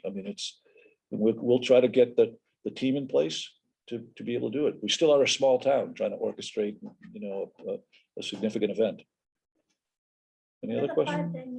Like outside. So it will be gym. Initially, it will be gym, library. Okay, as Christine has described, for people that have any susceptibility, vulnerabilities that they've comorbidities, we were advised to have a place where it could be de-densified. The density of the people would be a lot less if people would feel comfortable. Some of the seniors have already expressed that, and we've told them that would be such a space. So that would be then we will have an outdoor space, which will probably be adjacent to where the registration is. And then when we overflow out of the gym, we'd overflow out of the cafeteria. If we were to overflow out of the gym and the cafeteria, we would flow into the auditorium. So that's where we're getting, that gets to be challenging, but that could be, and I think the capacity, if people we don't know what the COVID capacity is, but we know that it has generally a capacity of about 2,200 people, I think is where we have, trying to build capacity. We're trying to build the technology to support that capacity. We're trying to. This might be a stupid question. No. But are there No masks questions are stupid. required? Masks are required. Masks are required in school. Yep. So I won't have the benefit of seeing everybody's facial expressions as they look back at me. Will they have masks available? Yeah, we will have masks We'll have available. masks We'll available for encourage. anybody who does not bring them. Yeah, Jess. I just have a quick kind of dignity note that it would be great if, as people were asking if they could go into the library, or that they would also be able to bring their partners with them, whoever they came with, to make sure that we're not, asking people to separate from their own family while they go in. that's something that people feel comfortable with. Obviously, we're all going to be wearing masks and increases the number of people there, but I think so few Yeah. people will actually need to do that. But I do think that it's always important that we're trying to think about Okay. who gets to be in the room in general. Thank you. No, it's good. It's good. I mean, I learned an expression from the Board of Health with the people we don't want in the room are the worried well, who are actually very healthy, but, I mean, as opposed to, I don't want to make any pronouncements, Board of Health pronouncements. I don't always get them right. We'll let them do it again, but I try to listen as much as I can. They've been very, very, very good in terms of providing us guidance around this. And I do think it is different than January in Ashland, in terms of that particular factor. Any other questions? There are no more questions online. Okay. Are there any more questions in the room? First of all, Scott, I appreciate you spending, do I have to say my name again? No, we know. I guess there are a couple things that I just wanted to answer, although I think he's left, but so the June meeting, there seems to be this belief that only the pro-Elm folks left. After a 4-hour meeting, there were 60, 70, and 80-year-olds who, after 3 hours, left that meeting. So I think we all want to have a full vote. Yeah. I guess I was sort of stunned that 2 weeks before what is being classified as one of the most important elections, there's this wave to try to change the rules. And I appreciate you holding firm on it, not because I think it benefits one side or the other. I think there are people, including one of our selectmen, who won't be able to make the meeting.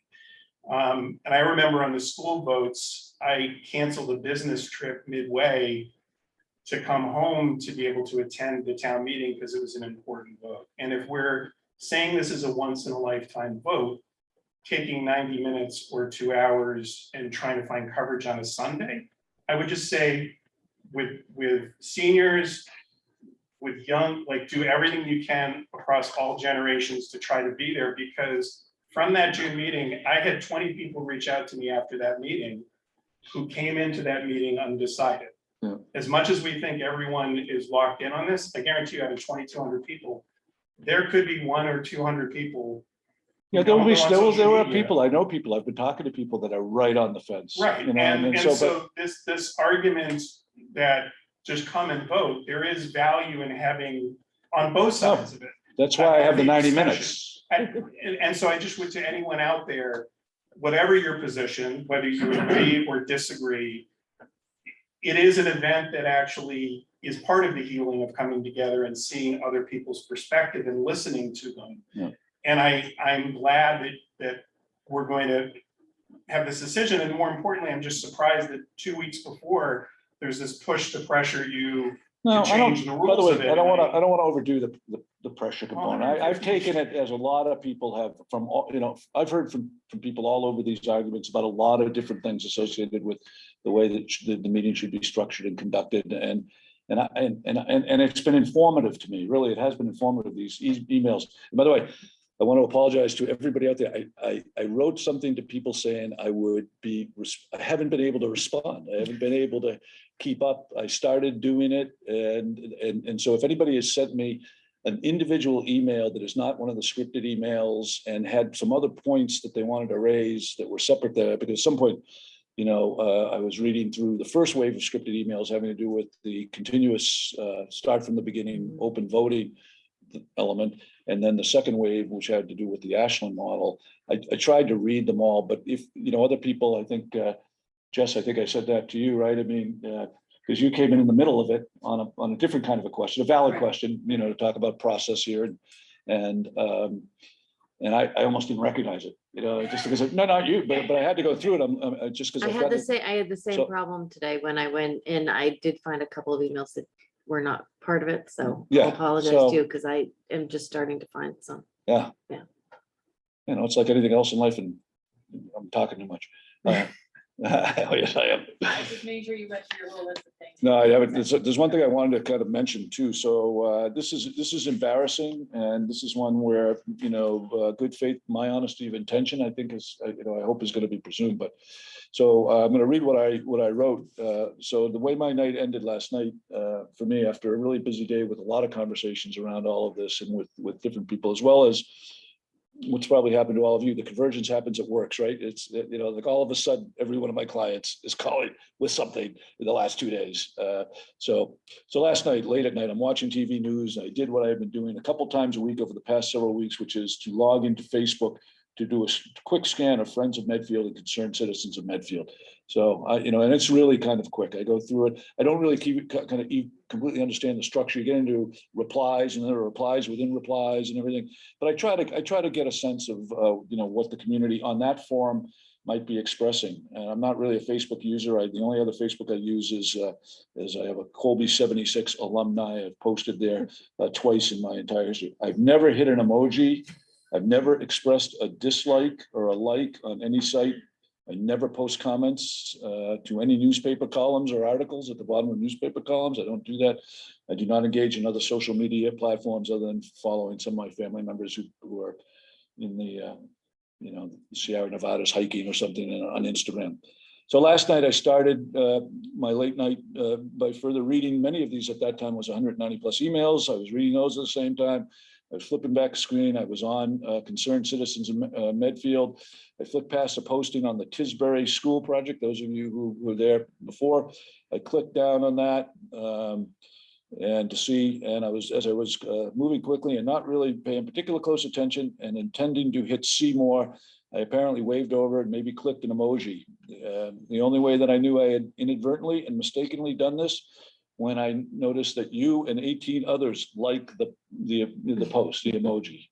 And this is true. And so now I have a like on there for, and when I read that expression, you and 18 others, I didn't even know whether it was I liking an article which way, because they tend to be in favor or opposed, as you might have noticed. And so there was it. And then, as I learned today, as soon as I learned how to remove that like, I did. As soon as I learned. You learned how many people screenshotted that like. Oh, yeah, well, I immediately screenshotted it, which I screenshotted right here because I knew. And I tried to click on it up at where it was again to think it would go away. Like you click on it once, but it didn't. And I went to bed saying, this will be a problem that I'm gonna have to deal with in the morning. And I was on my way to a client this morning, and I figured at 8 o'clock, I had my screenshot of what had happened last night, and Christine calls me at 7:45 this morning on the way to work.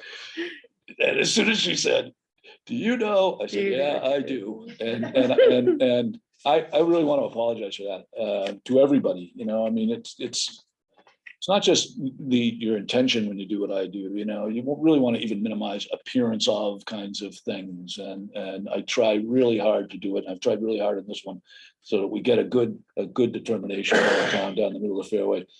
And so it was not a good night's sleep. Really, it was. I didn't. You know, there it was. Scott McDermott and 18 others, you know, liked a particular post, and it was I have down here, I could go on and on. There was absolutely zero intent to register a comment, and there was zero intent to inject myself in the dialogue of concerned citizens. I mean, I think you all know. I mean, I've been, you know, I'm not there. I never read it. It's some things to be learned and benefited by it. But I could go on another whole plane if you want me to get talking about Facebook and Let's not. For anybody that needs it, Nick in my office is giving Facebook lessons now. He gave it to me as soon as I go, boom, okay, so help me with that, remove my dislike, and I could have done it right away, almost instantaneous. You make a great point. You know, we talked about, so 20 years ago, I was front and center on the school issue, and someone commented that it's nothing to do with, it's totally the same in terms of the emotions. And that's what a school issue is. The biggest difference 20 years ago didn't have Facebook, didn't have this social media. And a couple of times this evening, people have said, after the vote, let's calm down. I would suggest that after tonight, we calm down. I think after tonight, we should make a commitment to everybody. No more apologies. Just stop doing it. You know, nothing magical is gonna happen in 2 weeks. Life will go on. And, you know, we'll all get up for breakfast and we'll deal with what happens. But this idea that something about it's okay until the vote, or we can still engage in this, we owe each other to show the people who asked today what kind of town we are. If that's the kind of town we are, we should start being that town today. And, you know, stop using names, stop attacking people. We work very hard to present facts. You know, you introduced the Warrant Committee. I did a little bit of math here. 5 of the 9 are seniors. You have 2, 37 and 41 years. They could tell you about the King Philip War. A survivor. But the reality is, we know the history of the town. We're part of the history of the town. And I think treating each other in that way and respecting each other in that way can start now. Doesn't need to wait for the vote. The votes, we've all agreed, the votes is what it is. So to your point, and boy, you know what? Thank God your grandchildren aren't old enough to really be getting on you for showing. No question. Although, you know, I mean, my grandchildren alerted me to the fact that raising children today in this environment is a big difference than raising them when I raised mine and when the people generate. So there are really a lot of factors that, you know, reading these emails, it's not just about reading scripted emails. You know, these are really people who really want to participate in this and, you know, are feeling it's challenging and, you know, would sound hollow if I would say I'm sympathetic to that after I've, you know, I mean, but I've tried to lay out procedures that would, you know, and I'm trying to support the childcare opportunity for as many people to be able to do that. I know that doesn't work for everybody. Some people have told me, and this may be in fact, you know, some very high percentage that they haven't had a babysitter since March of, you know, a year ago. And that's okay. Well, that's, you know, that's, to me, that's a big change then. So there's so many factors at the moment. It's a convergence of time. It's that what you were just talking about, Bob. I mean, the influence of social media and platforms and things is a factor. There's some fuel to that, but it's also different times. So we weigh that. We try to, but we want to preserve the core in Medfield. And you know, you make a big choice like where are you going to move to? Where are you going to raise your family? Where are you going to continue to, you know, to live even after your kids are grown up and they're living all over the country? And you still want to stay here, you know, you still want to, no matter how this vote comes out, Kelly and I are still going to be here, happy to pay property taxes for a while and you know, and still be in Medfield. And nothing makes me feel better actually as I'm driving, you know, to work and there's school buses and there's this activity around town. And, you know, that perpetuation of what Medfield's all about is important. So the last thing I just really want to urge everyone to try to now focus away from process and people. I mean, maybe that's your point, you know, and focus on, you know, getting the people, you know, who are consistent with your point of view out, you know, out to vote and. How about just getting everyone to vote? It would be great. 9,318 as of yesterday. I was in the clerk's office because I'm curious about this. Like, in the old days, you know, people who I knew were political operatives, and they'd say 9,318 voters. That was up. Registration closed today for the election. Registration closes Thursday, which is 10 days before the town meeting for anybody who wants to vote in the town meeting. So this is the week that's been publicized on the patch and everything. We've talked about getting that publicized, but so we're going to have somewhere around 9,318 voters, and we get 518 at a town meeting. We get 1,300 to vote in municipal election. We get 4,000 that votes in a midterm election. Last time we got an amazing 8,400 people that voted in the presidential election. There was a lot of absentee ballots and voting. We got 7,700 people that voted, I think, in the 2016 presidential. So we have a very active town. Voters are very active in this town. They're just active at different levels for different things. And, you know, I've had tons of friends of mine who have, you know, they voted in presidential elections, but I'm not sure they ever voted in municipal elections. And, you know, that's their, you know, that's the choice, right? I mean, you can be, and I respect all of them. The degrees of activity that people want to, you know, as long as this, people are engaged civically. And I hope people recognize this for as strategic and important as it is, that they will all come out and you know, we'll get a great crowd of voters. So, thank you. On that note, are we all good? Do you want to make your motion, Bob, or just? everybody else? Motion to adjourn. Second. Okay. Yeah. Jen? Yeah. Yes. Yes. Yeah. Yes. Yes, yes. 14 minutes past me turning to a coffee. What time is it now? 9:14.